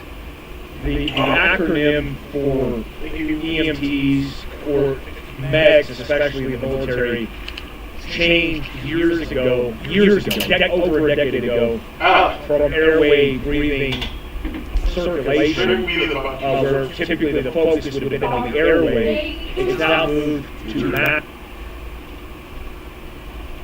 What I say is based on the description of the hit, humbled, and Today, I'm joining on a petition to ask board trustees of the university to prevent this Charlie Kirk from coming to the campus and any more of a national debate. See, this is what pisses me off. I don't care about your position. If you can have a radical leftist teach in the classroom to kids, then on a public campus that is tax-funded, federally subsidized, if you can have anybody come there and they're doing a private event at that, I don't care how many...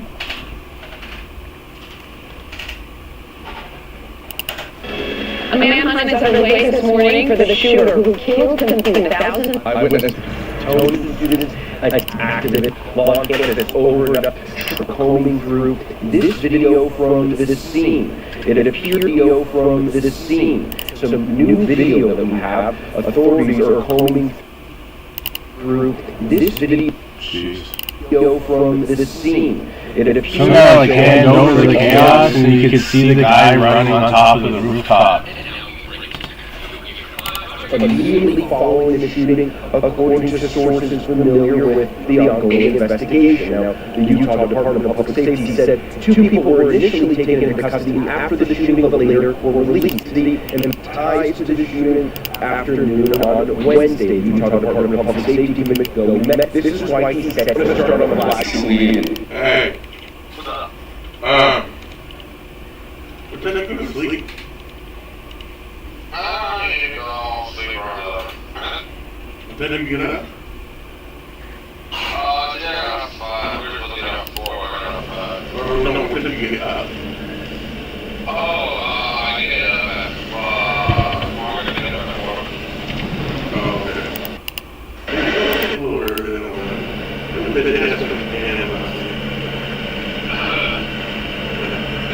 Not chill. Off there. We know why there's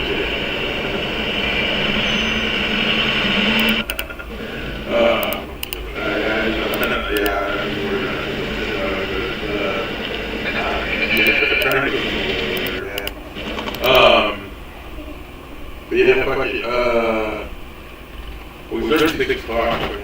Yeah, if anything, maybe tomorrow or this weekend. So we home. Yeah, I mean, I'm just going to take today's my birthday, so I'm just gonna, if you've been asking to go to the Star Place, Junior because they have a playpen. But there's a McDonald's down the street that has a playpen, and I'd rather have, fast food, chicken and cheese, And the $5 fucking meal. yeah, for real, like, can't beat that. Another meal, or and I have coupons, so see what I can get. Right. Because they have some deals, or I like the Big Mac meal, That's, so, yeah, I'll just do that. Again, not too fancy and none of that. So, Right. we're not into that. Keeping my head off the water, does that make sense? I'm supposed to get paid for my check. But then they're going to send it from the academy here, so they're like, it might be a little bit longer than my bro. And then I got all 3 cars that need to be fucking paid. Frustrated. I was like, dude, come on. Right. Alright, sounds good. Well, yeah, if anything, we're going to play tomorrow, so maybe we can play, it'll be like 30 minutes, an hour, it's not really worth it, it's just consider what it is, Yeah, it's a very long game. Right. So, and then also too, I would say, I heard this thing, it's basically like a flip down ceiling mount for like monitors and TVs and shit or whatever. Okay, so you lay the fucking ass down on it, or? Yeah. Exactly. Dave's a little bit fucking laughing, you fucking really good.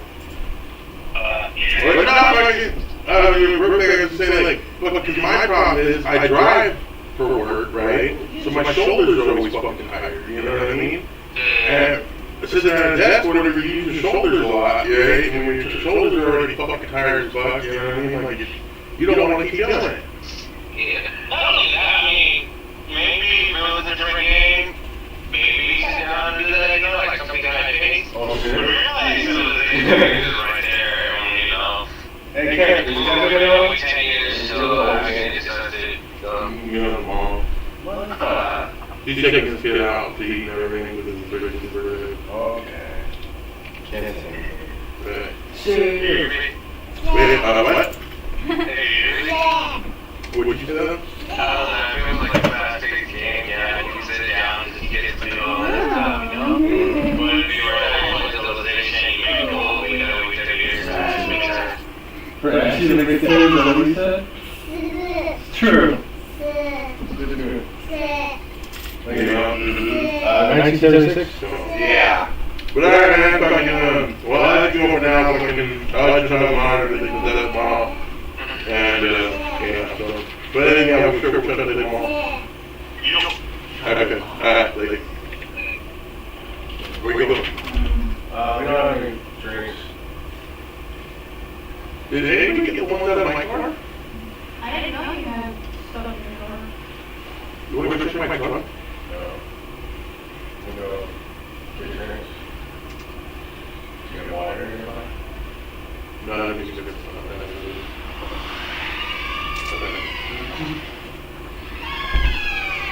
Yeah, what about the courthouse? I mean, anybody else in it?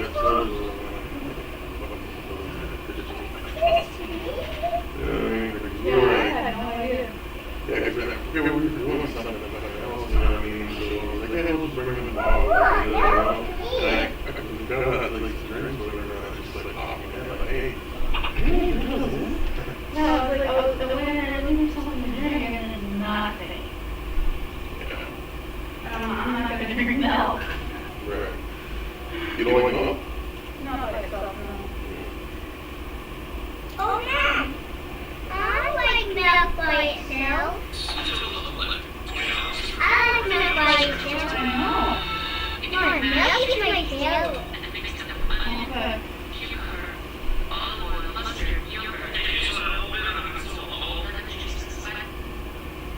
These are black apples.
trash. Literally handed me, where is it? This. Is that not mine? That is. Mine No, that's mine. Oh, this is mine. Well, kind of. one word. Yeah. Forgot.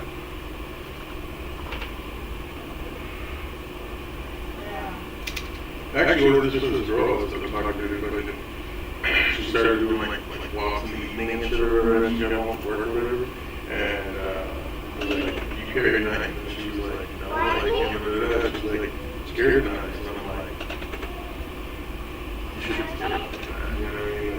Like, realistically, like, the person who's scared of knives was like pointy end one, you know?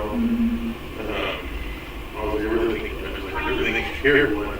I was like, you might go over to you know, you're going like, plus two, like, she's like, well, like, how do you know it's safe or everything? I'm like, one, these things aren't really easy to open, or whatever, they're hard, but not easy to open, right? I'm like, plus two, like, a little tab barrier, you see a knife like these, right? What it is if you ever stab somebody, there's a chance your hand to go to the blade, and you cut yourself pretty bad, right? Or if just like hit something or whatever, right? These are with a hand going to the blade. So, yeah, you definitely, if you ever like you actually want to use yourself in that, you want a little tab here, you know? And so I told her all that, and she was like, alright, well, I think it's a good idea. And I'm like, do it, you know? But like, the only downside to having a knife is, because the only downside to having a knife is a chance my never knife to if I give up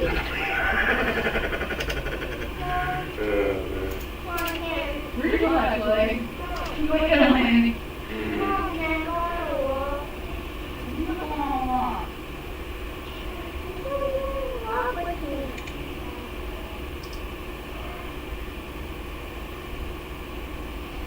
Maybe you want to walk tomorrow, but Mom's tired today. I don't think you're going to get some crying either.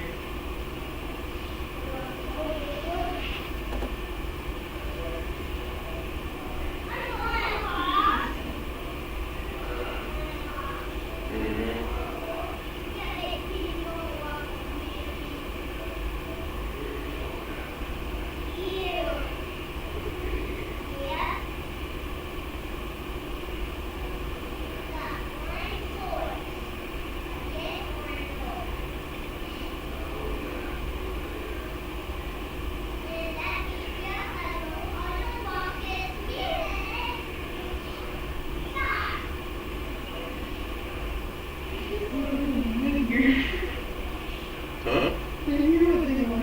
Oh, yeah. Yeah, I see the video. You ever seen that thing, whatever, like, people, like guys figured out where they can make, like, homemade, maybe, like, pockets to do, like, gloves. They use, like, a Pringles can glove, like a sponge, like a sink sponge or whatever. And then, like rubber band or whatever. You put the glove, you put the glove, and then, or you put the sponge, and then the glove in the can or whatever. And then fucking, you run the needle or lube, you put the lube in there or whatever. And then you just go to town, basically. Or you put the rubber band, like, whole glove on or whatever, right? Some guy fucking, like, sat there and fucking, like, made one or whatever. Like, he went over to Walmart, brought all this stuff, made it, and then came back and, like, went to one of the cash registers, like, yeah, we're returning this. Oh my god. Yeah, the cash register, that shit was funny, so.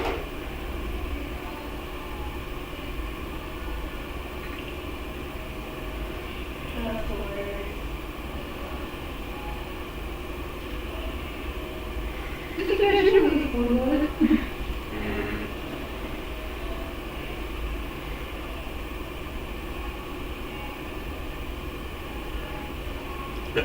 I love when like you ever see like the poster people like a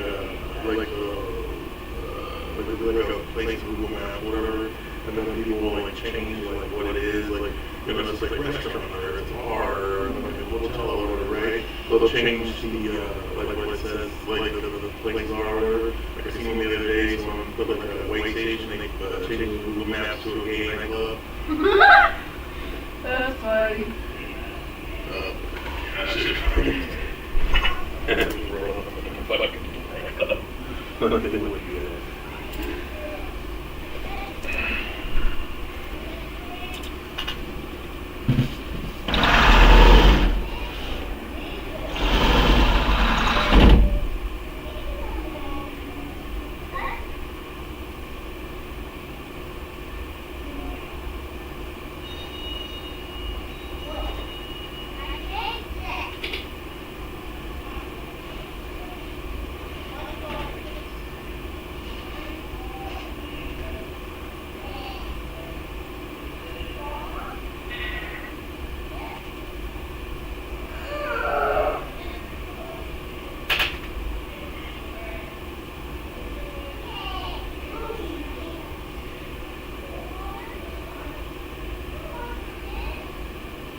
No.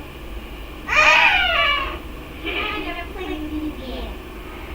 You're not gonna help me.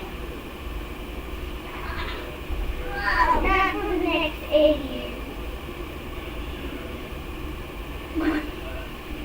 Get away from me.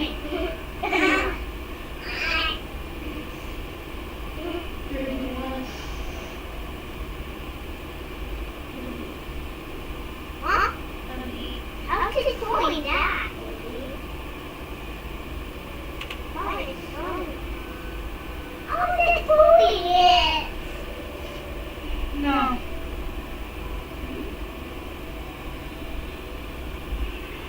You guys are value for the soup?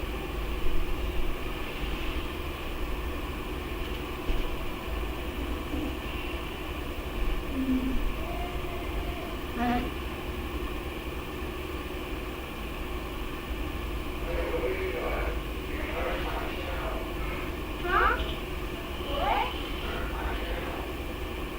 Mine got on what use.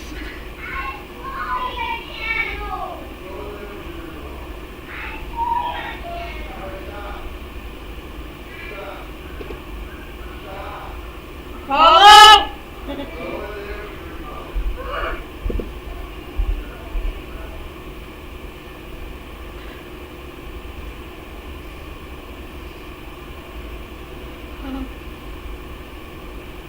I really do not get this, so this little is ridiculous.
This is on Twitter. Another post from August 13th. Basically, another guy said that he's actually shit that Israel killing Turk, and he said it at an open air event and everything else. Like, the mass, and I tell you.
You got your hamburger in there, Paul?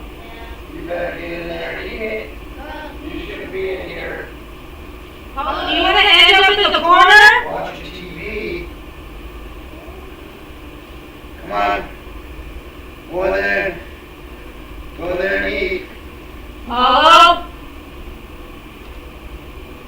You sit your ass down and eat. You get up again, you're going in that corner.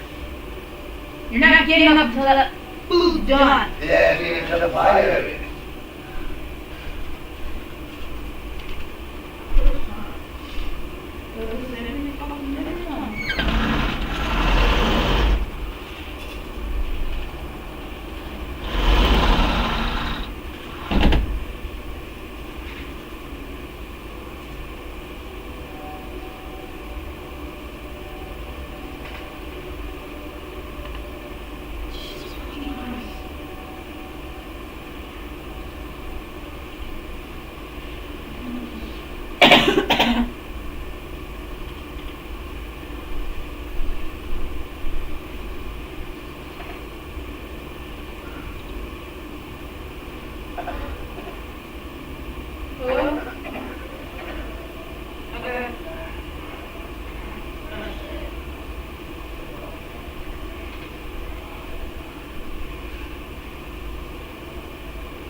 Mom's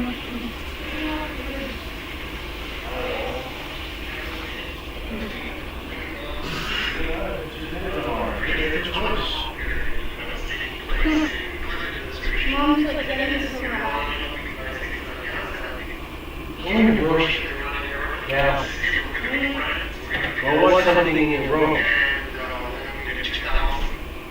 Just get in there.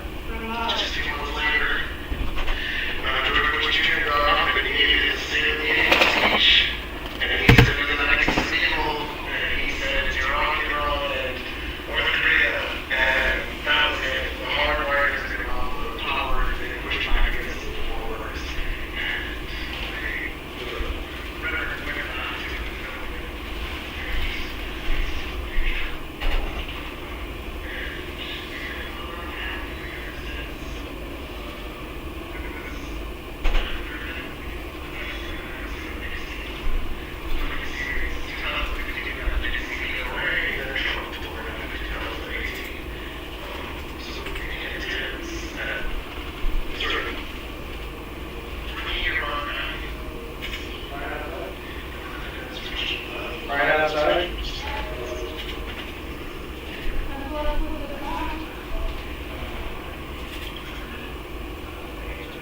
You don't have to go again and get some sides. All I got is me.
Alex, you want an egg?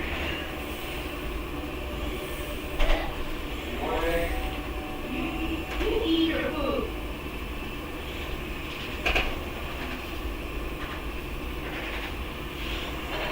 Alex.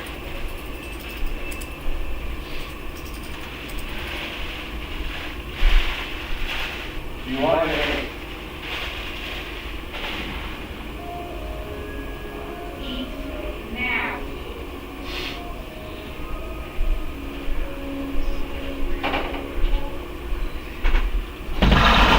You want some roll right now?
Hello?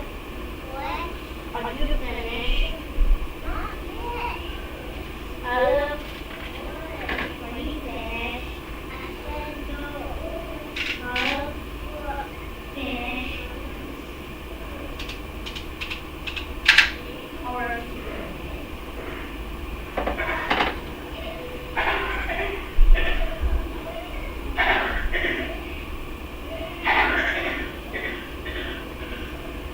Hey.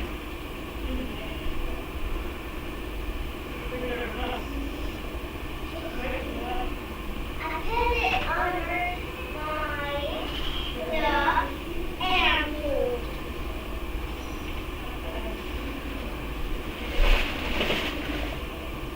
Did I do that? Yeah.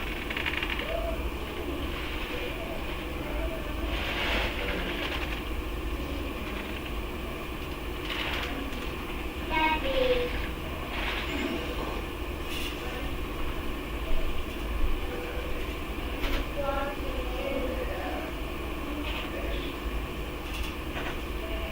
We did what in Yeah. we did what in for everyone. Okay.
They're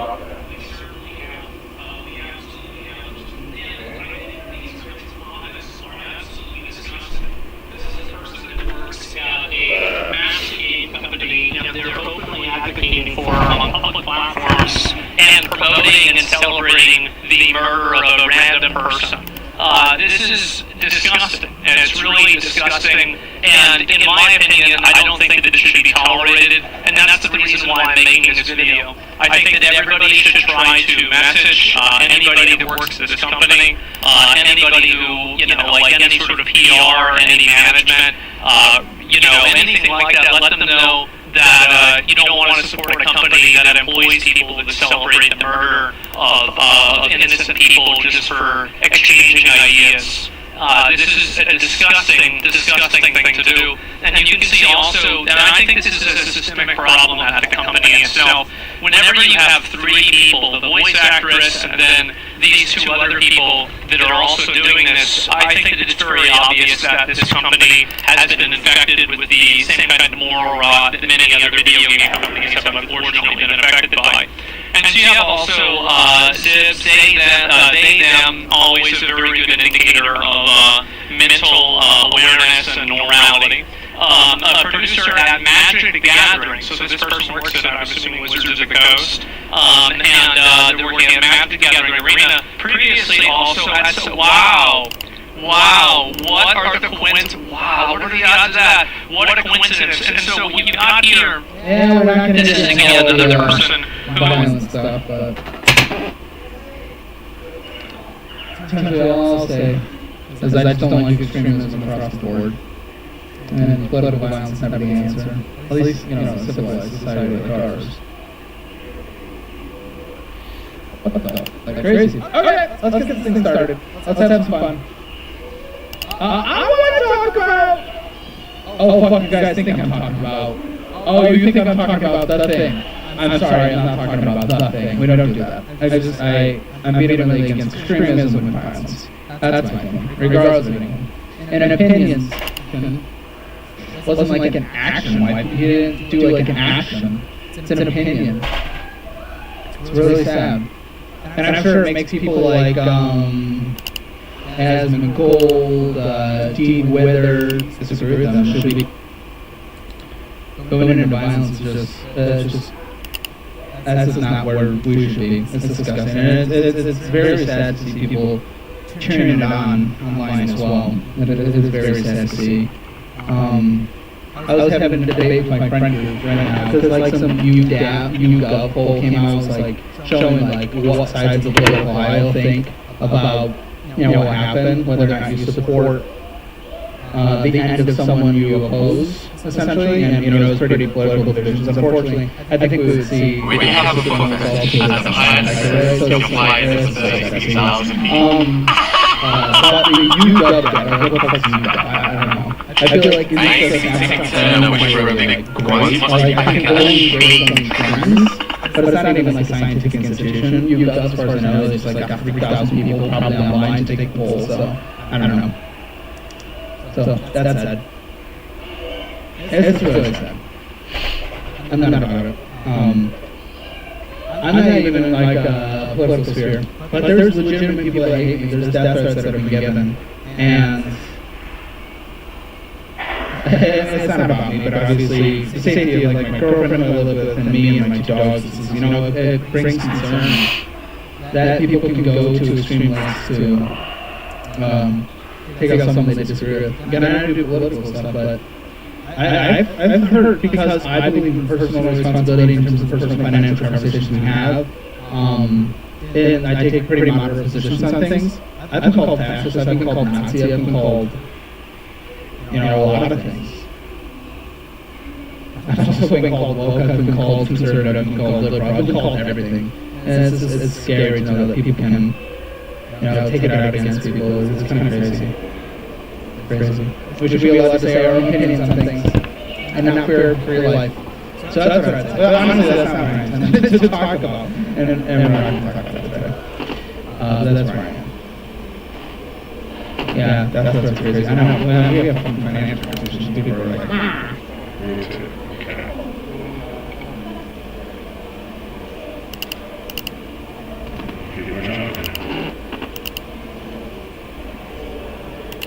what's wrong, everyone? Jeremy here from the quartering opinion, probably because I get a name, and perhaps Trump is my second channel.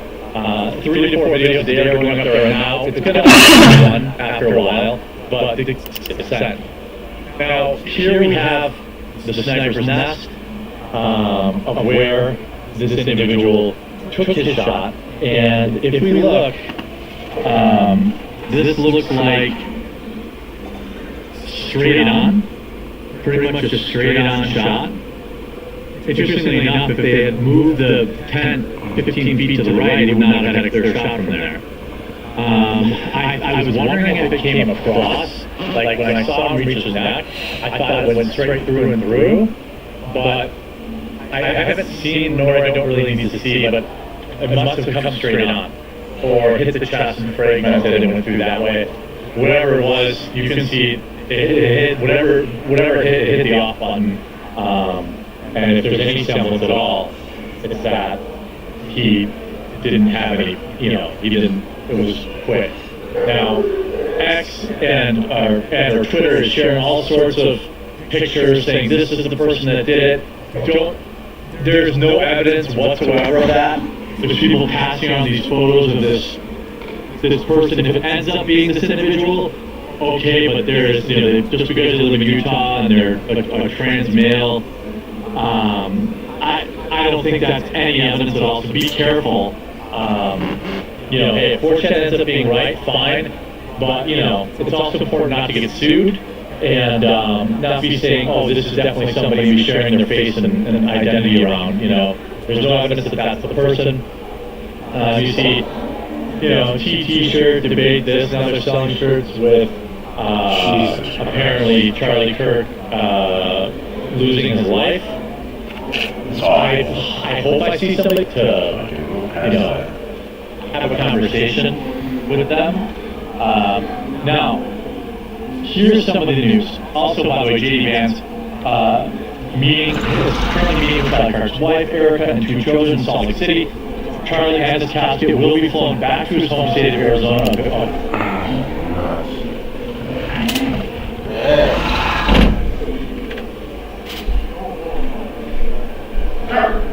Alright guys, here we go.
Aboard Air Force 2.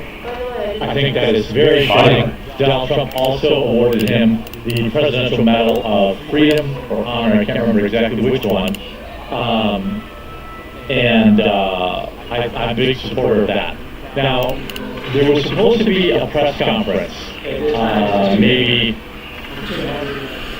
2 hours ago at the time of filming. It's almost 5 o'clock Central, almost 6 o'clock Eastern right now. I have to actually run an errand, so hopefully, I don't care if I'm gone. I hope that the next video I upload is going to be about that I'm finding this loser, but President Trump said he had an indication to what motivated Charlie Kirk's assassin and expressed confidence that the killer would be caught very soon as the manhunt stretches over 24 hours. My guess is they have a name, they zeroed in. The picture is just too... The picture, this disguise is not good.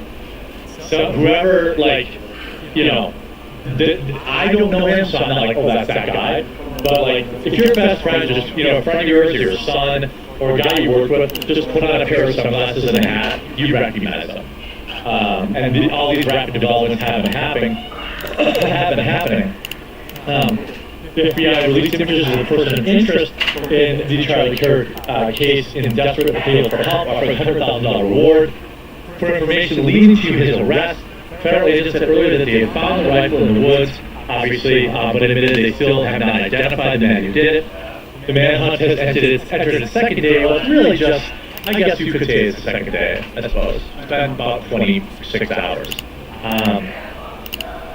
Looks like the light update's coming.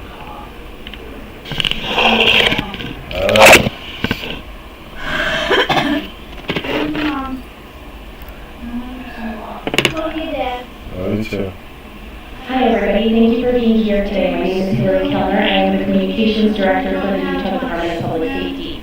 This evening we have FBI Director Hotel, FBI Deputy Director Dan Bongino, Special Agent in Charge Robert Bowles, Governor Spencer Cox, Lieutenant Governor Deidre Henderson, and Commissioner Anderson, as well as, Commissioner Bo Mason, as well as some local partners here present with us today. Governor, we'll kick it off. Ladies and gentlemen, thank you for joining us here tonight. We appreciate the media and the partnership we have with you in helping us to get information out to the public so that we can catch this assassin and hold him accountable. We are going to share a portion of the video and that we have of the suspect, as well as some new stills. Those have already been released, but we want to make sure that they get as much attention as possible so that we can get help from the public in tracking down this evil human being. So we're going to cue up the video right now. I'll show that. I've asked Commissioner Bo Mason You're going or going? to view what is happening in this video. Thank you, Governor. Bo Mason, Commissioner of the Utah Department of Public Safety. If you look up to the top left, you'll see the building where the shooter was combed out in the top left corner. We're going to play that video on their aid as we walk through that. So here you see the suspect ran behind that upper building. He's going to come out on the right, moves to this far right corner. Just after the shot. As he does, he's going to climb off the edge and then drop down to the ground. As he did that, he left some palm impressions. There's some smudges in some places we're looking to collect DNA. There's a shoe imprint where we believe the suspect is clearly identified as wearing Converse tennis shoes. Again, we'll replay that again so you can get a view of that. It's important to note his black t-shirt, his black pants, and there appears to be some white on the soles of those Converse tennis shoes. Those are all identifiable items that we're looking for. In the stills that are going to follow this, you're going to see a very distinctive t-shirt with an American flag and appears to have an eagle on it. There's also a baseball cap with a triangle on it and a pair of sunglasses. All distinctive, all things that we would ask the public to look for and try to identify if they know someone who has those items, who has been seen wearing those items. We're looking for all that information. Here you see the suspect after dropping off the building. He moved around across this grass area, around the parking lot. We're going to pan to the right. What the fuck? After he crosses the street, this is where he moves over into the wooded area. This is the video evidence that we utilized to track his movements and to locate that firearm in that wooded area following the discovery of this evidence. You want to go to the skills? Photographs, I mentioned these have been enhanced. So these are slightly different than what we introduced earlier. Please pay close attention to the t-shirt, makes it very distinctive with that American flag and that eagle. The hat with the triangle and the sunglasses. Go to the next picture, please. The backpack as well. All identifying features that we're hoping the public can help us identify and lead us to this suspect. Next picture. And again, there's a better picture of the hat with that triangle logo, and again, the t-shirt. Blue jeans, and you get a good look at those Converse tennis shoes as well. We have pushed these out, we'll continue to push these out, and we just ask for the public's cooperation through the public. The tips that have been coming in are what are giving us our next leads and enabling us to continue to further this investigation. We've had great cooperation from the public, and we're continuing to ask for that as we move forward. Thank you, and I'll turn the time back over to Gary Phillips. Thank you so much, Commissioner Mason. I want to thank Director Patel and his team. It's great to have them on the ground with us tonight. We've had several briefings, and he's had an opportunity to walk the crime scene. We appreciate our local law enforcement here. Again, we have Mike Smith, who is the county sheriff here. We have all of our local chiefs of police that are here as well, all working hand in hand with the state and with the FBI as we move forward with this investigation. Now, just give you a little more. We will not be taking any questions at this time.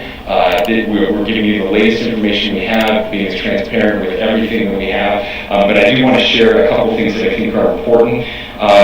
We cannot do our job without the public's help right now. The public has answered our call for action. So far, we've received more than 7,000 leads and tips. I would just note that the FBI hasn't received this many digital media tips from the public since the Boston Marathon bombing.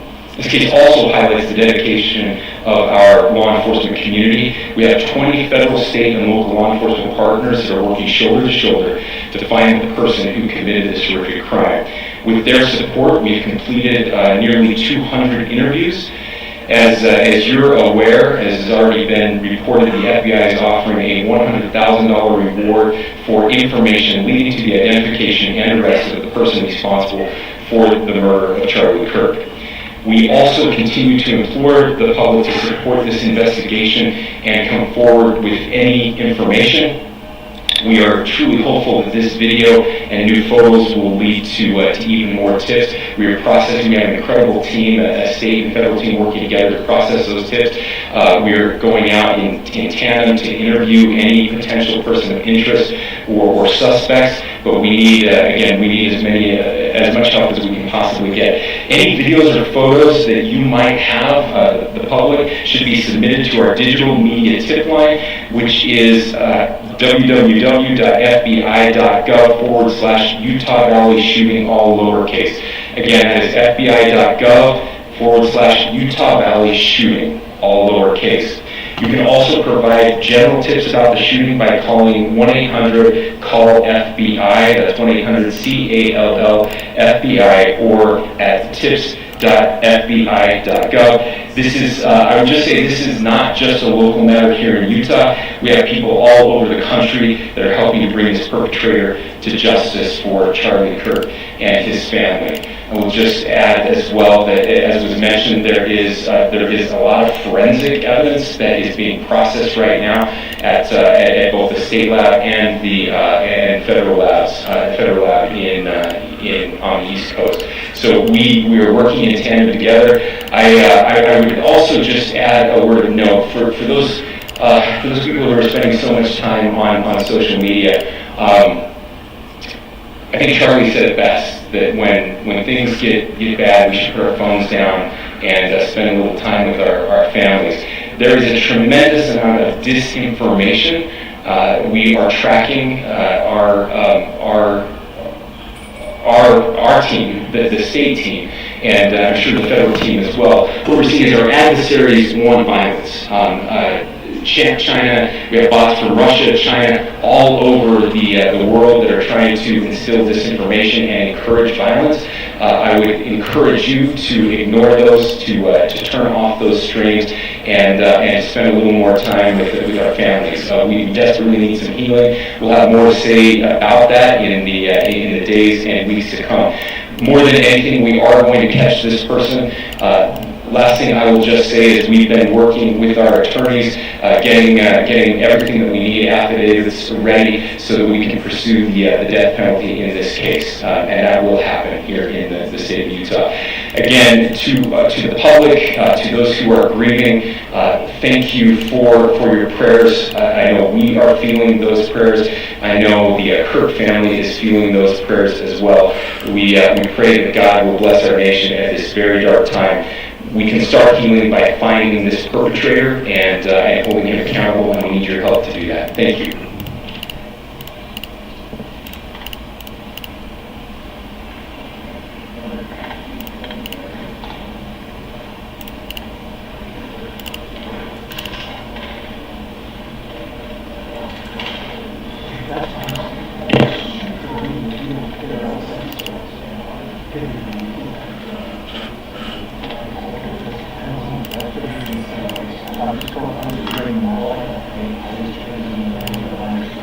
Guess that's it. Guess that was the whole update.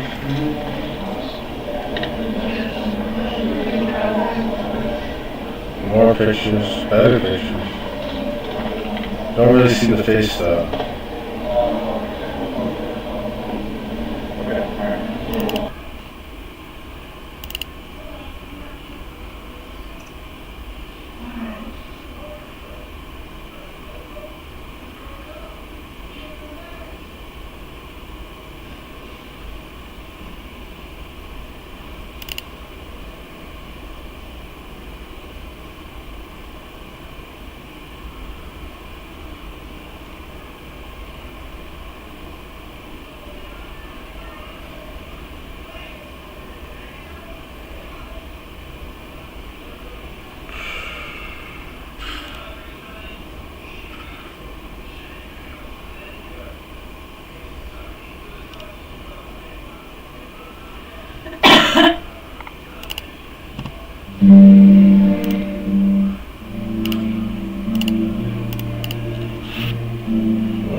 So was that dinner, or are you cooking something else for dinner?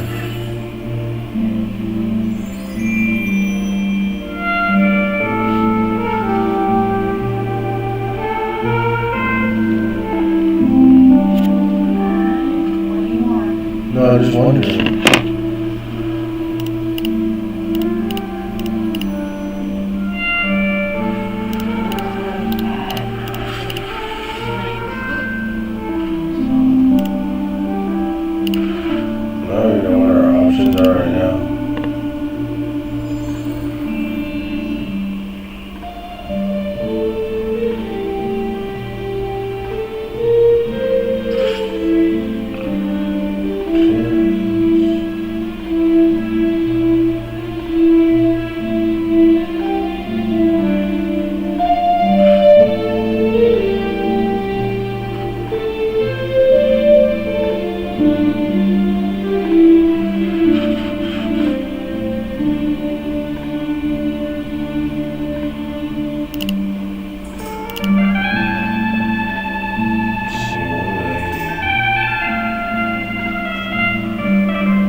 You got the vape?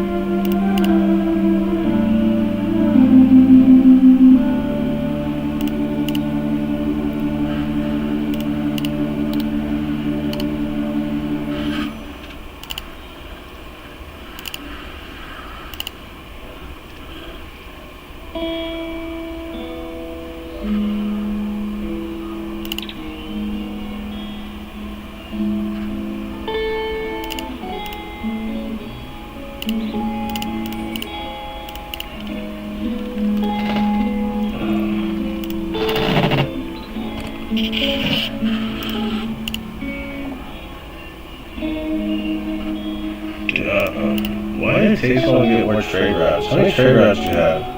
Me too.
I've seen that before.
They had two men briefly taken into custody, but both were released.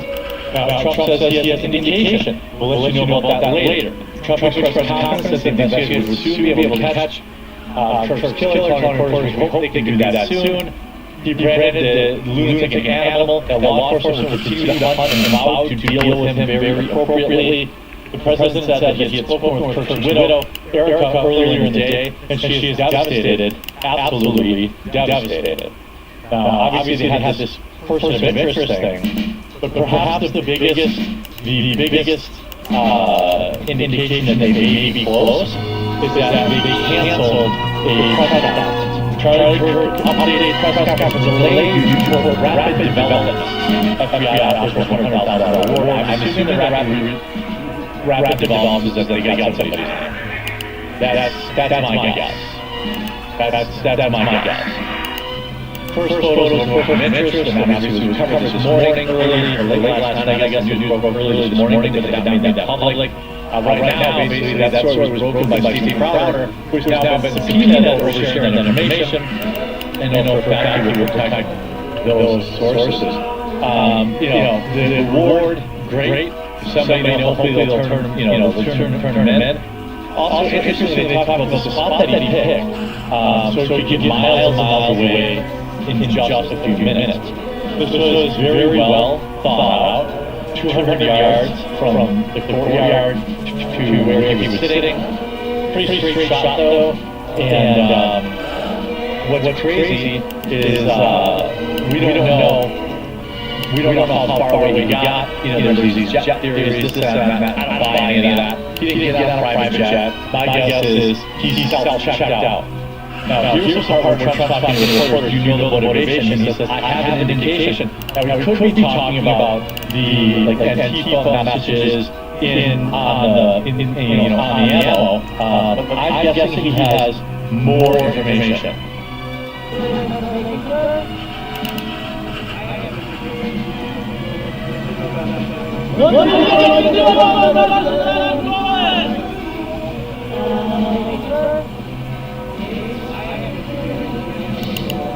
Again, he could be talking about the shells. This thing he says, I fear they're making big progress, and we'll have to see what happens. I hope. Again, this guy was on camera. I would argue, by the way, there's a website set up now, charliesmurders.com, and apparently people are now doxing folks who are celebrating Charlie Kirk's passing, and while I cannot tell anybody to do this, I can't say I don't care. I hope hundreds of people lose their jobs for this, for celebrating it. It's vile, it's gross, it's inhumane, and it's the type of behavior that we just don't need in civilized society. Turning Point just put out this message. Every one of us at Turning Point is crushed and devastated by the hateful murder of a founder and guide like Charlie Kirk. All of us have lost a leader, a mentor, and a friend. Above all, our hearts are with Erica and their two children. Charlie was the ideal husband and perfect father. Above all else, we ask you to pray for the Kirks after this incomprehensible loss they have suffered. More than anyone, Charlie believed in the power of argument, and good faith debate to find the truth, and guide people forward. If no agreement, then at least mutual understanding. Charlie was no stranger to threats. He received thousands throughout his life, but he has always prioritized reaching as many young people as possible over his own personal safety. Now Charlie has become America's greatest martyr to the freedom of speech he so adored. In his 31 years, Charlie lived more than any of us will in 100. An overwhelming passion for life and a deep belief in his power as an individual to make a difference with the spirit of a pioneer. Charlie launched Turning Point out of his parents' garage as an 18-year-old with no money, no name recognition, only a dream. His energy and drive were awe-inspiring, without equal and deeply infectious. Charlie refused to surrender a single day of his life. He was a natural builder and a problem solver who loved to challenge and saw every setback as a chance to learn, pray, and then try again. He was fundamentally decent and always eager to reach his friends and allies to support and defend the ones he always. His values were timeless, American, honesty, forthrightness, duty, loyalty. I know you're out there. So there's like footage of a guy running from where he shot a backpack, jumping down onto like the grass, just walking across the pathway, going across the street to like a public area. He probably had another backpack and dropped off. And then he jumped and like he was south of it, you know? I don't know. don't know that. Maybe. Like literally, maybe. No, yeah. You dropped off your gun and ran off. But 4chan thinks they found the person. 4chan thinks they found the person. 4chan investigators, man. Charlie Kirk's metal. You have, NFL team feel like happens a fire Charlie Rock when one of the teammates communications department and sends a photo regarding Charlie Kirk. This guy just wasn't a conservative, he was a Christian too, which, most of the NFL is. This stuff isn't going to go away anytime soon, so I'm hoping the rapid development are here as of 3 minutes ago. Breaking. Federal authorities believe they have identified the name of the person of interest who allegedly took Charlie Kirk's life yesterday. Let's hope so. No suspect yet in custody, and no warrant has been issued. I knew, look at that, right before I wrapped the video, I had a feeling this was going to break, and now the FBI has a name, and I'm hoping that I can make another video very soon that he's been arrested or picked up off the side of the road. I hope you were informed about the video. Make sure you subscribe and turn notifications on, and I'll keep working the story for you guys as long as Diet Coco will sustain me.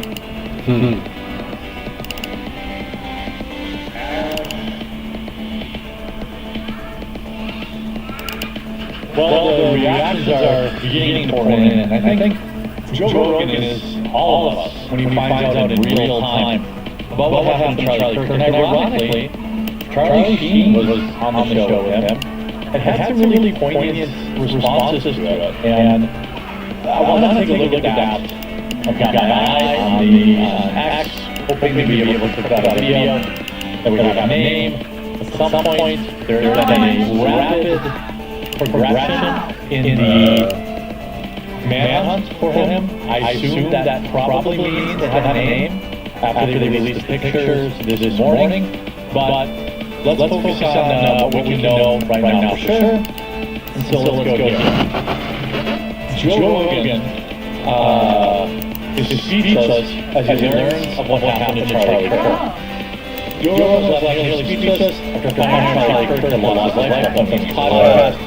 Rogan did was he was handed on the head of distress after learning the devastating news during a chat with Dr. Charlie Sheen. This just happened when we just found out that Charlie Kirk was shot. He said shot on the podcast, is he dead? He questioned his production crew. That awful Sheen said. Rogan took a moment to collect himself, taking a deep breath before saying, whoa. As Sheen spoke, Rogan appeared dazed and responded with a short, yeah reply. He lost his life by having a different opinion from somebody else, a different ideology from someone else, Charlie Sheen said. Yeah, Rogan replies, do they even have a suspect? He asked, the production crew. Kirk, obviously 31, yesterday we know, was taken from us from a psychopath who is currently on the run, hopefully now much longer. The megastar, I'm not talking about the video anymore. This is absolutely bonkers. Now, here's the thing. I want to go to this here and just take a little look here. Different opinion from somebody else. Whoa. Murder by having a different opinion from somebody else. Yeah. Different. Looks like Charlie Sheen is somewhat healthy. Still spending lots of money on Botox or skin tightening, I would guess. But I think a great point, a poignant point. Ideology from somebody else. Yeah. I beliefs in the mind. I'm sorry. Rest in peace. Bob. Jesus, 27 years old, maybe? 30? Even have a suspect? He was 31 and accomplished immense things. Immense things. I'm literally trying on Twitter. It's all.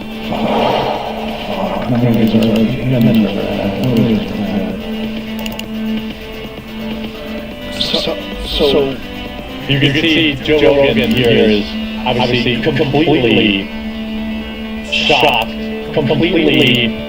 This is the same reaction I had.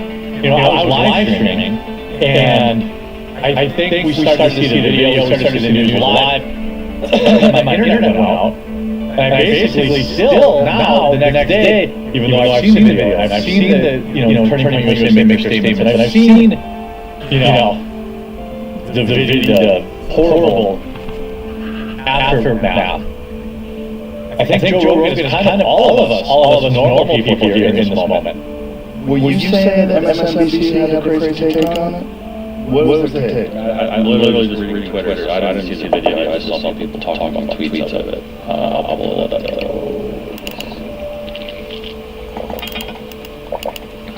Fuck. I mean, how they could take that down. Now, I assume Rogan is thinking about himself and having controversial opinions and, being stand-up, doing stand-up, being a public person.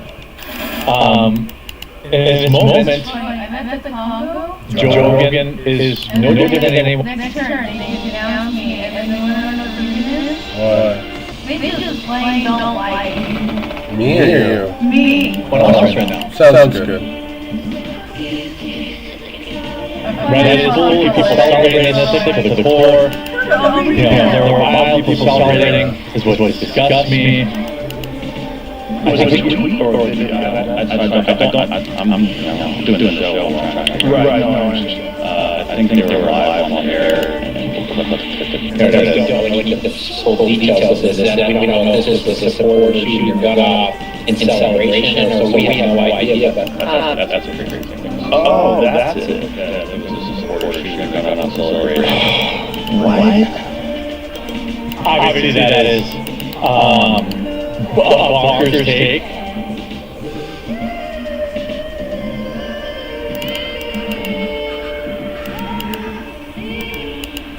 It's a bonkers take. There's, Joe Rogan again is,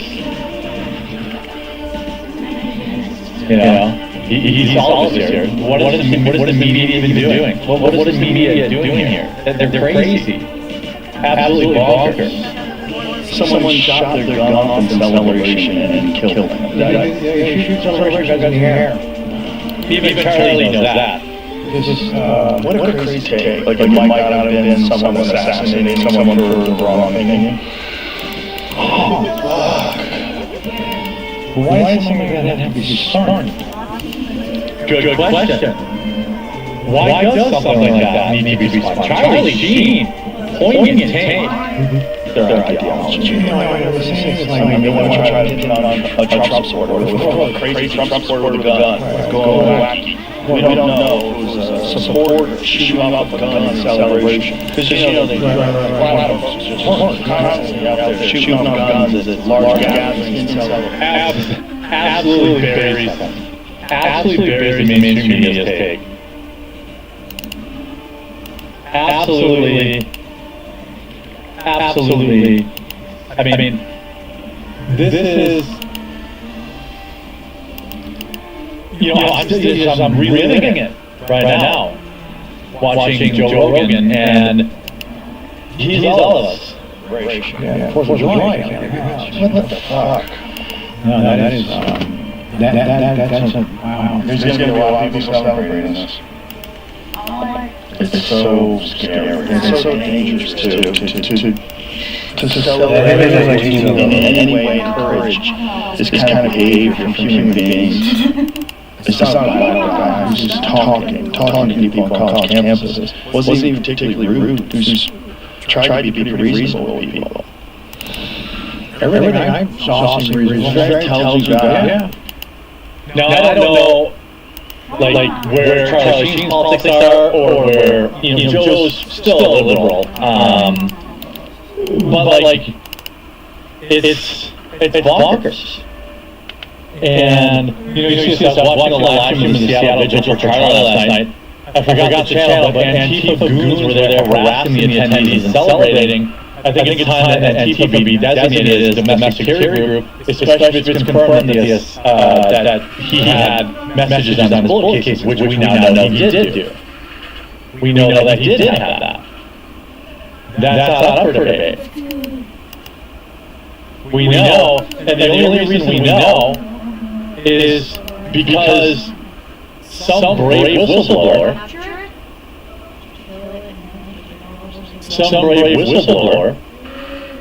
shared it with Crowder.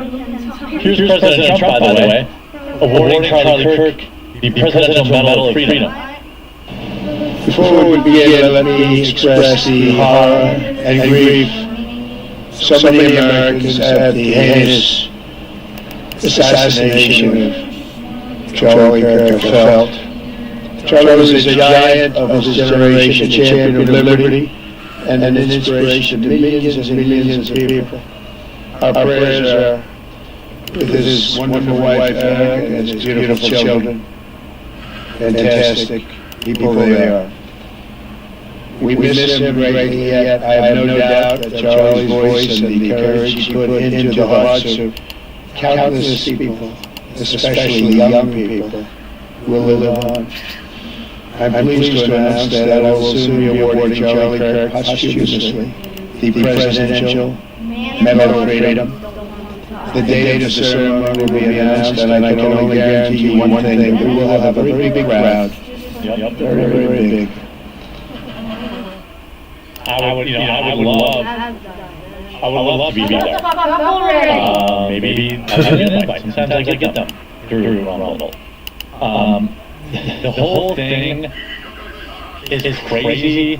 I hope that this country wakes up, that these aggressive psychopaths get, basically excised from civilized society, become lepers, become friendless, penniless, because that's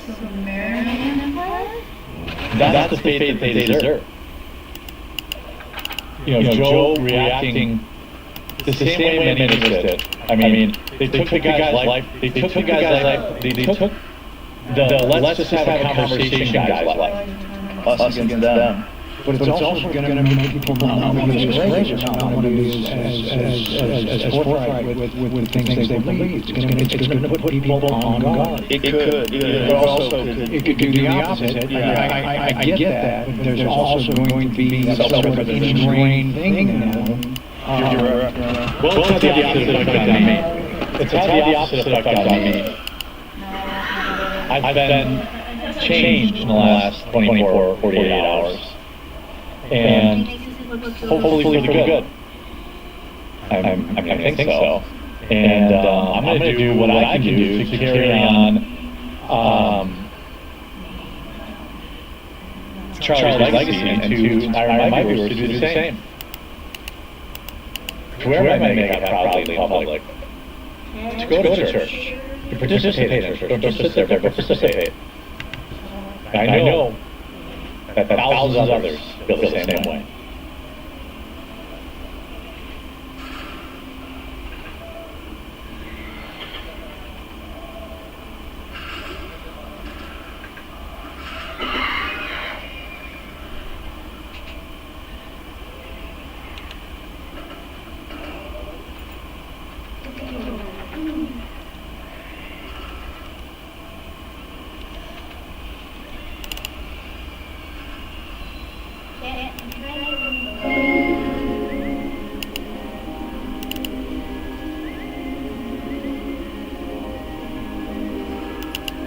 There comes a point when you realize you're not living life anymore. You're dragging corpses of old friendships, corpses of lost dreams, corpses of a weaker version of yourself you swore you'd outgrown. Look at the truth. You're not haunted. You're chained by nostalgia, by guilt, by loyalty to ghosts.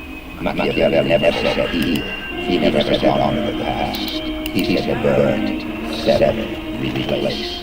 The past is not a sanctuary. It is a prison, and you are the inmate. who still thinks that is home. Well, let me tell you something ruthless. If the past has been exalted, it must.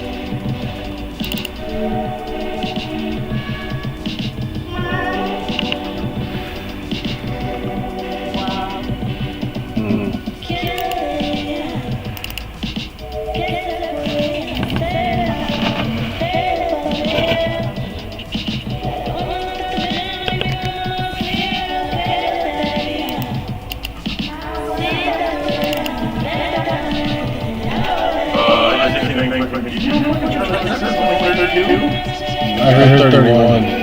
Oh, 31, okay, it's birthday. He's born in 93, so it's kind of...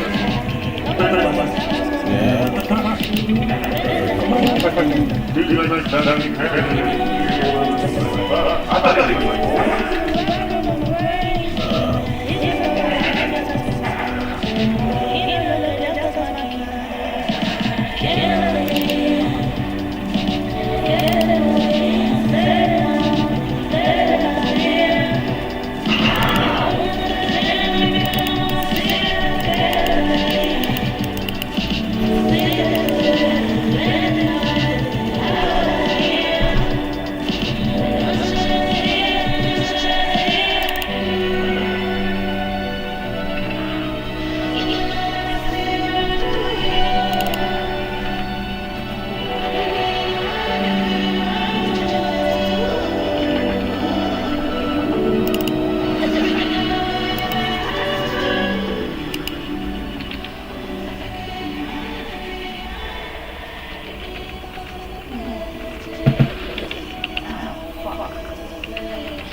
Hong Kong? No, I don't know what the fuck you're talking about. Yeah, I don't know what that is. Good for you. Oh, fuck it.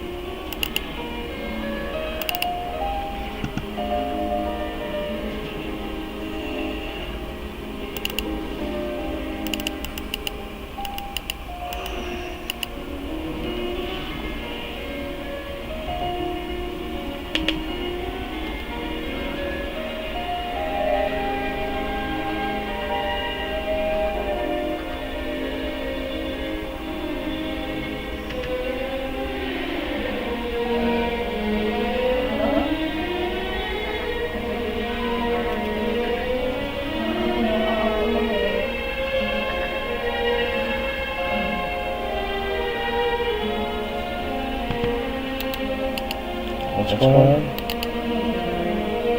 What happened?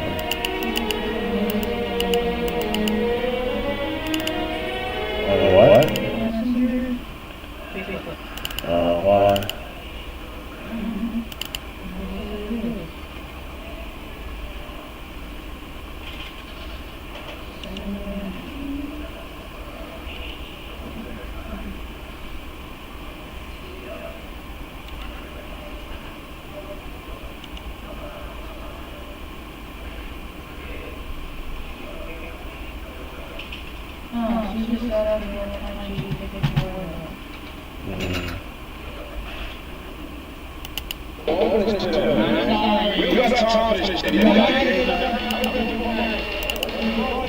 So this has to be one of the most uncomfortable scenes I've seen in a long time. And today I want to break down why Uncut Gems, this scene in particular, feels so unbearable. But before I get into that, a little context. You see, the other day I rewatched the film, and something struck me that I don't think people talk about much when it first came out, the opening. Mainly because it reminded me of another movie that on the surface has absolutely nothing to do with it, The Exorcist. I don't know if it's a conscious reference or just coincidence, but if you think about it, bizarre as it sounds, the two actually have a lot in common. Both begin with a prologue set in some distant corner of the world, in the middle of workers laboring under harsh conditions, with the idea of a cursed object. Only that while in The Exorcist the demon statue is unearthed, here the object is the center of the story, and the one that will ultimately seal our fate. But it's not just movie. We actually see the miner working under harsh and unfair conditions for a foreign corporation. So beyond all the symbolism, the stone is already linked to real human struggle, and that lands hard because it isn't some abstract horror. It's the same reality of the microchips in our phones or the clothes we wear, stitched together in factories halfway across the world.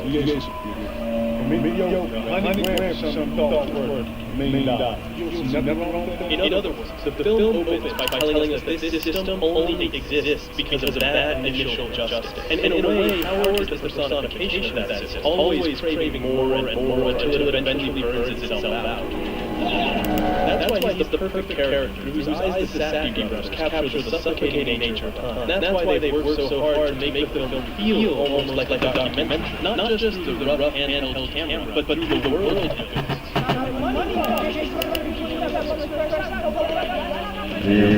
There's almost a sense of resignation with Safdie, as if the forces driving Howard, ambition and consumption, are just laws of nature.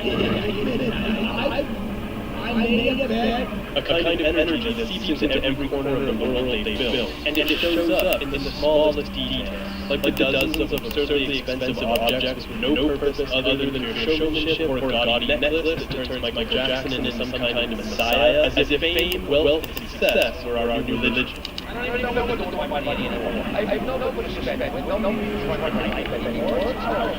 even an old gambler bragging about having more money than he could have ever spent, trying to buy Howard's girlfriend, and of course, all people orbiting Howard. Garnett chasing athletic glory, Howard's business partners always looking to climb higher. Even his girlfriend willing to play her own game if it means closing a deal. But the most striking examples are quiet.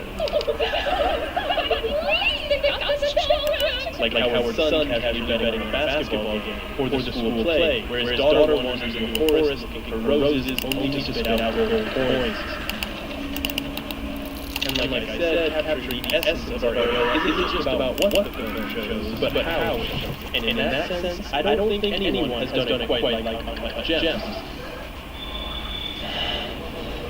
Take The Bear, for example. To me, it's another work of moment that also captures the spirit of our world. But there, even though the soundscapes run relentlessly overstimulated, the visuals stay more grounded. It's fast and chaotic, sure, but there's a kind of harmony to the madness, almost choreographed at times.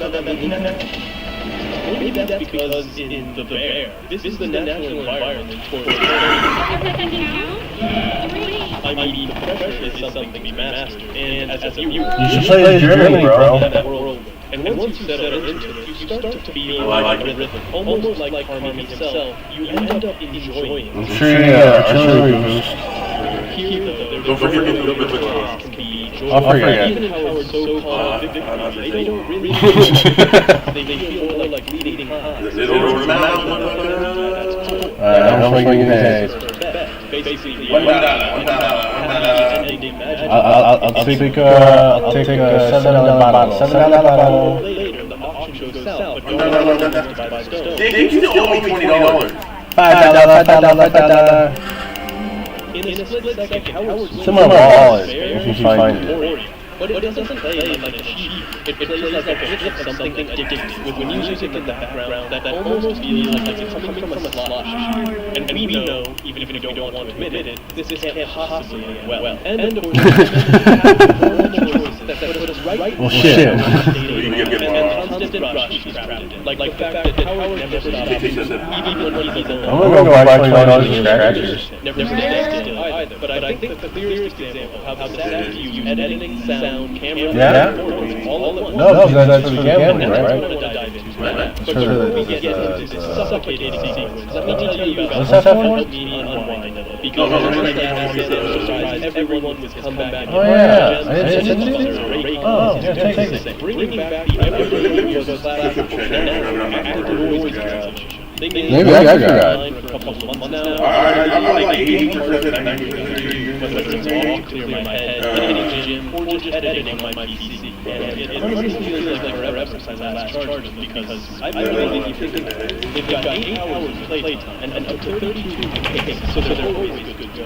And the great thing about this new version is that it comes with active noise cancellation, which makes it so much easier to focus on what you're doing and nothing else. And if you still want to keep hearing what's happening around you, like walking down the street and not wanting to get run over, there's a awareness mode, which you can switch on with just side buttons, and those same buttons also let you get tracked. So it's great because you don't even need to take your phone out. Plus, if you want to style them up, they've got protective cases in different colors that look awesome. Honestly, you can get premium quality here, just without the premium price. So if this sounds like something you'd enjoy, go to buyraycon.com and get 20% off fan favorite everyday earbuds classic. Big thanks to Raycon for sponsoring today's video. That was the other brand. So this scene happened at our Lindsay Oak Garden Net. No, it's just And he ends up calling Garnett's assistant to basically threaten him. I am a second away from hanging up like falling my head. And of course, it's exactly at the moment when Garnett is already on his way back with the stone. Kevin! And what follows is 2 entire minutes of trying to get the door open so Howard can get back what we so desperately wanted to get back. Right from the start, there's an intention to make us impatient, because in a movie where heads are constantly used, we're accustomed to frenetic pace of action and editing, the Safdie brothers decide to follow the action in a continuous take that, with those small hands, gives us almost 3 seconds where we have no visual information. And this happens a lot in this scene, where the camera often doesn't cut. We don't do this. Instead, we do this. Building this sense of expectation, where we only have the logically bothers people from sound design perspective. They chose a pretty jar, and this is something we see constantly throughout scenes with an orchestra of the rattling of the doorbells, and of course, lots of Yeah. and more about how music turns into background. What do you mean? And this idea of breaking convention is especially evident in Safdie's rhythm, because usually what you're looking for in a scene is a balance between action, dialogue, and you don't want to go where nothing's going on, and you don't want to push down all at once. You want it to feel balanced, but here it's the exact opposite. You get these moments of waiting, No, it's kind of funny. and then sudden bursts of overload.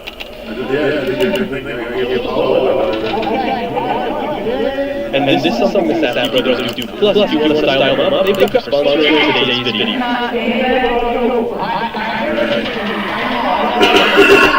So this scene happened after Howard Lindsay opened the Garden Net.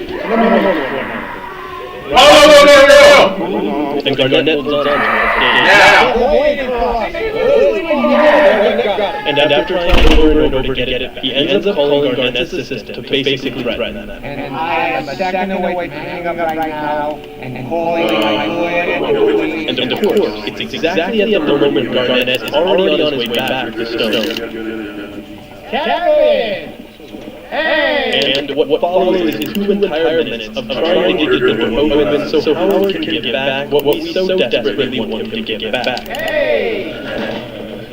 Right from the start, there's an intention to make us impatient, because in a movie where cuts are constantly used, and we're accustomed to a frenetic pace of action and editing, the Safdie brothers decide to follow the action in a continuous take that, with those small pans, gives us almost 3 seconds where we have no visual information. And this happens a lot in this scene, where the camera often doesn't cut. We don't do this, going from shot A to shot B. Instead, we do this.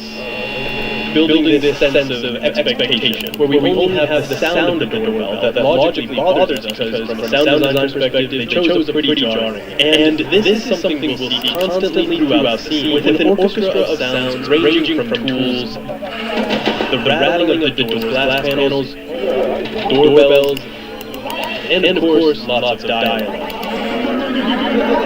But it's less about what's being said and more about how it just turns into background.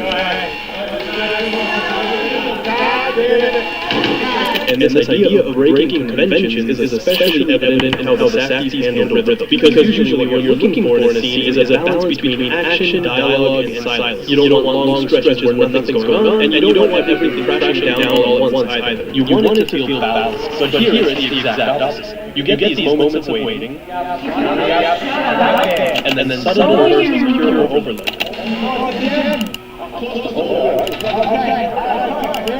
And this is something the Safdie brothers do all the time. And you can see it, for example, in this scene from Good Touch, where Connie, Robert Pattinson's character, is on his way to a bail bond office to pay his brother's bail, since his brother's locked up. And he's just asked his girlfriend to use Mom's credit card to cover it.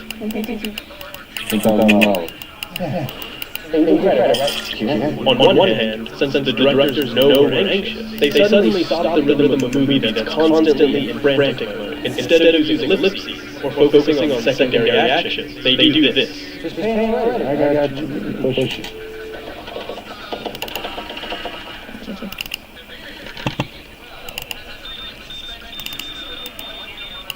And it might seem like a minor detail, but it's not when the movie is constantly saturating sentences. And doing this is a whole other way of playing your nerves, especially because then when the girlfriend's mother's card doesn't work, this happens. Okay, can you call someone? Give me a second. I'll call corrections. I'll see what I can find out.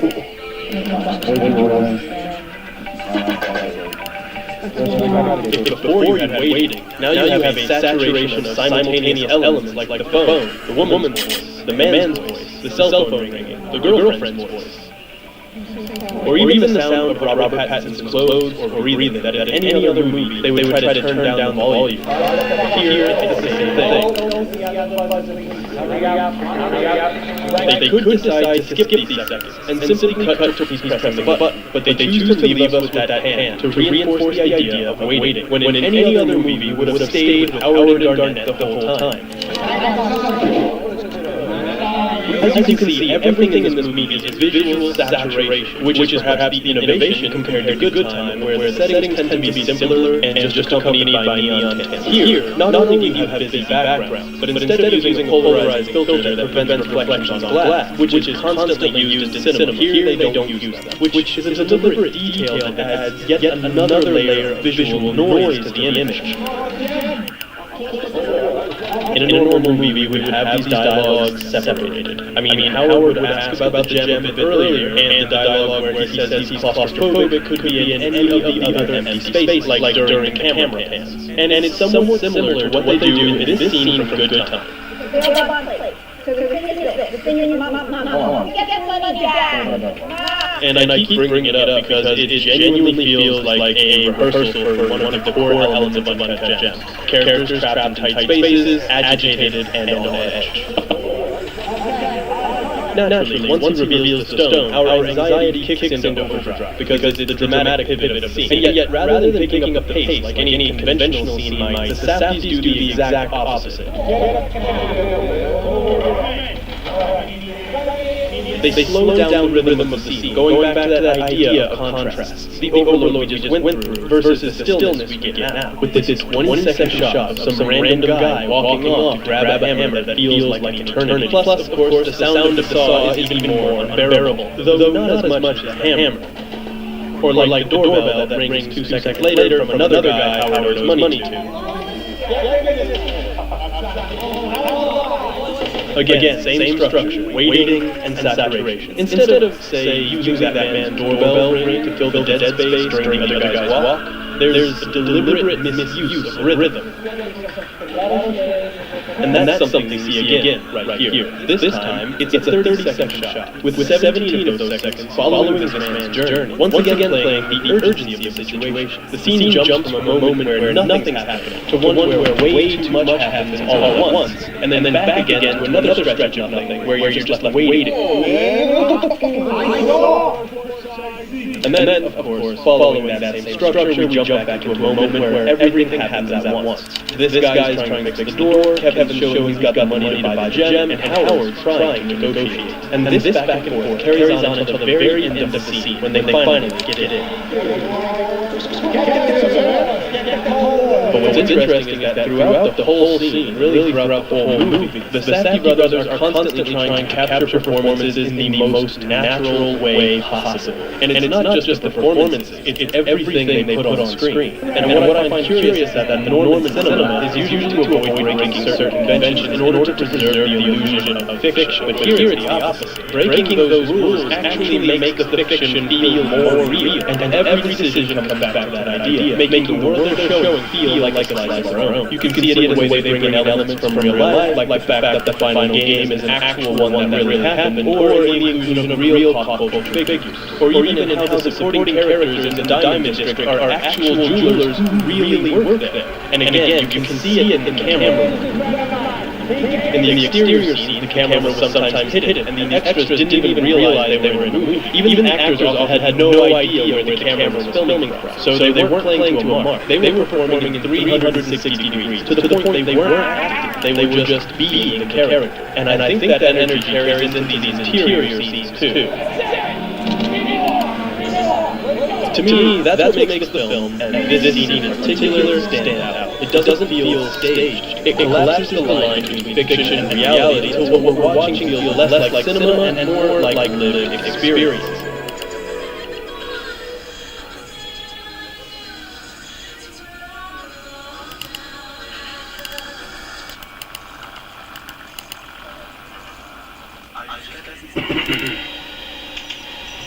You know something's absolute gangster when they're not American, and I'm still gonna make a video about it.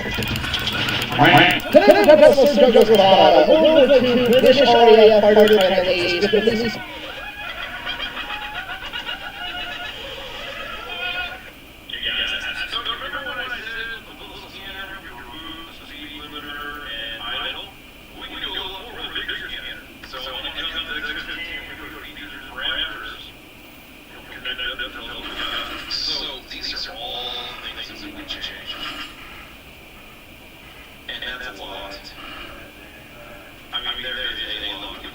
Losing his mind and his fans in just a few years with this.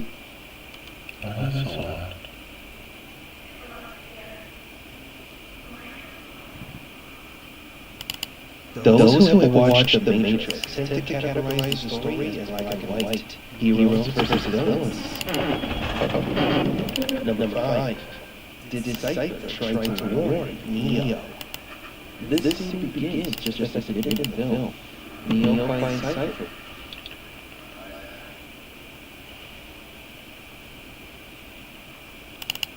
Did they actually listen to what we're saying? Stop calling us Nazis. Stop demonizing us for having completely within the mainstream thoughts about these hot issues. Yeah, fuck them. There are people out there, Megan, who believe that you perform a minstrel show. There are people out there who believe that you kill every single last transgender you could. And those people, if given a shot, would take it. Host the Megyn Kelly Show on X, at Megyn Kelly. Let's talk about this. Someone's been around for a long time. Well, Megyn Kelly.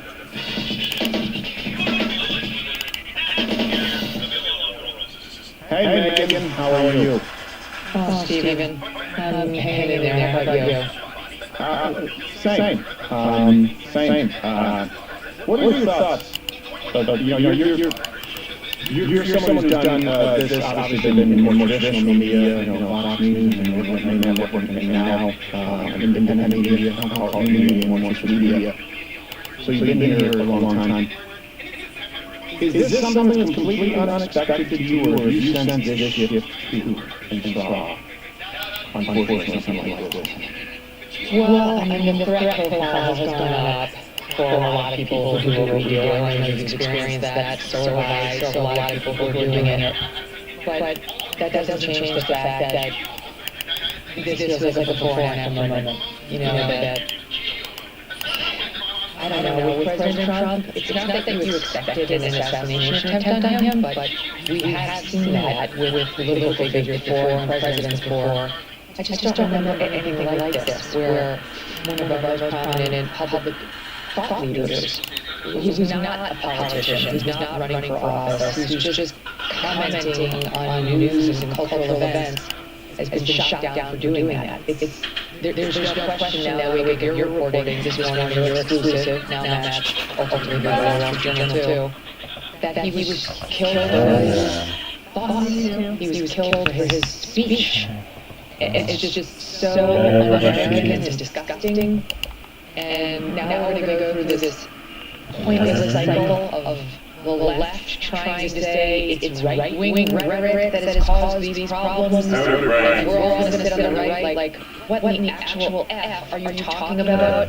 And then my gut feeling today is, I'm not even interested in that. I don't even give two shits what they have to say. I couldn't care less.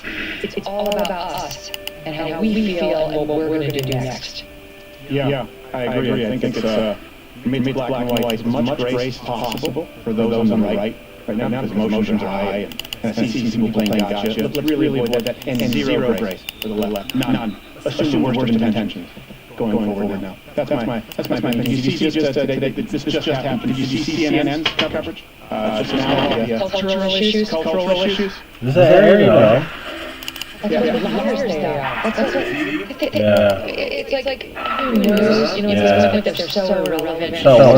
It's just a dead media. It just doesn't work. They're not trusted, and they have no ratings, and they have no one special.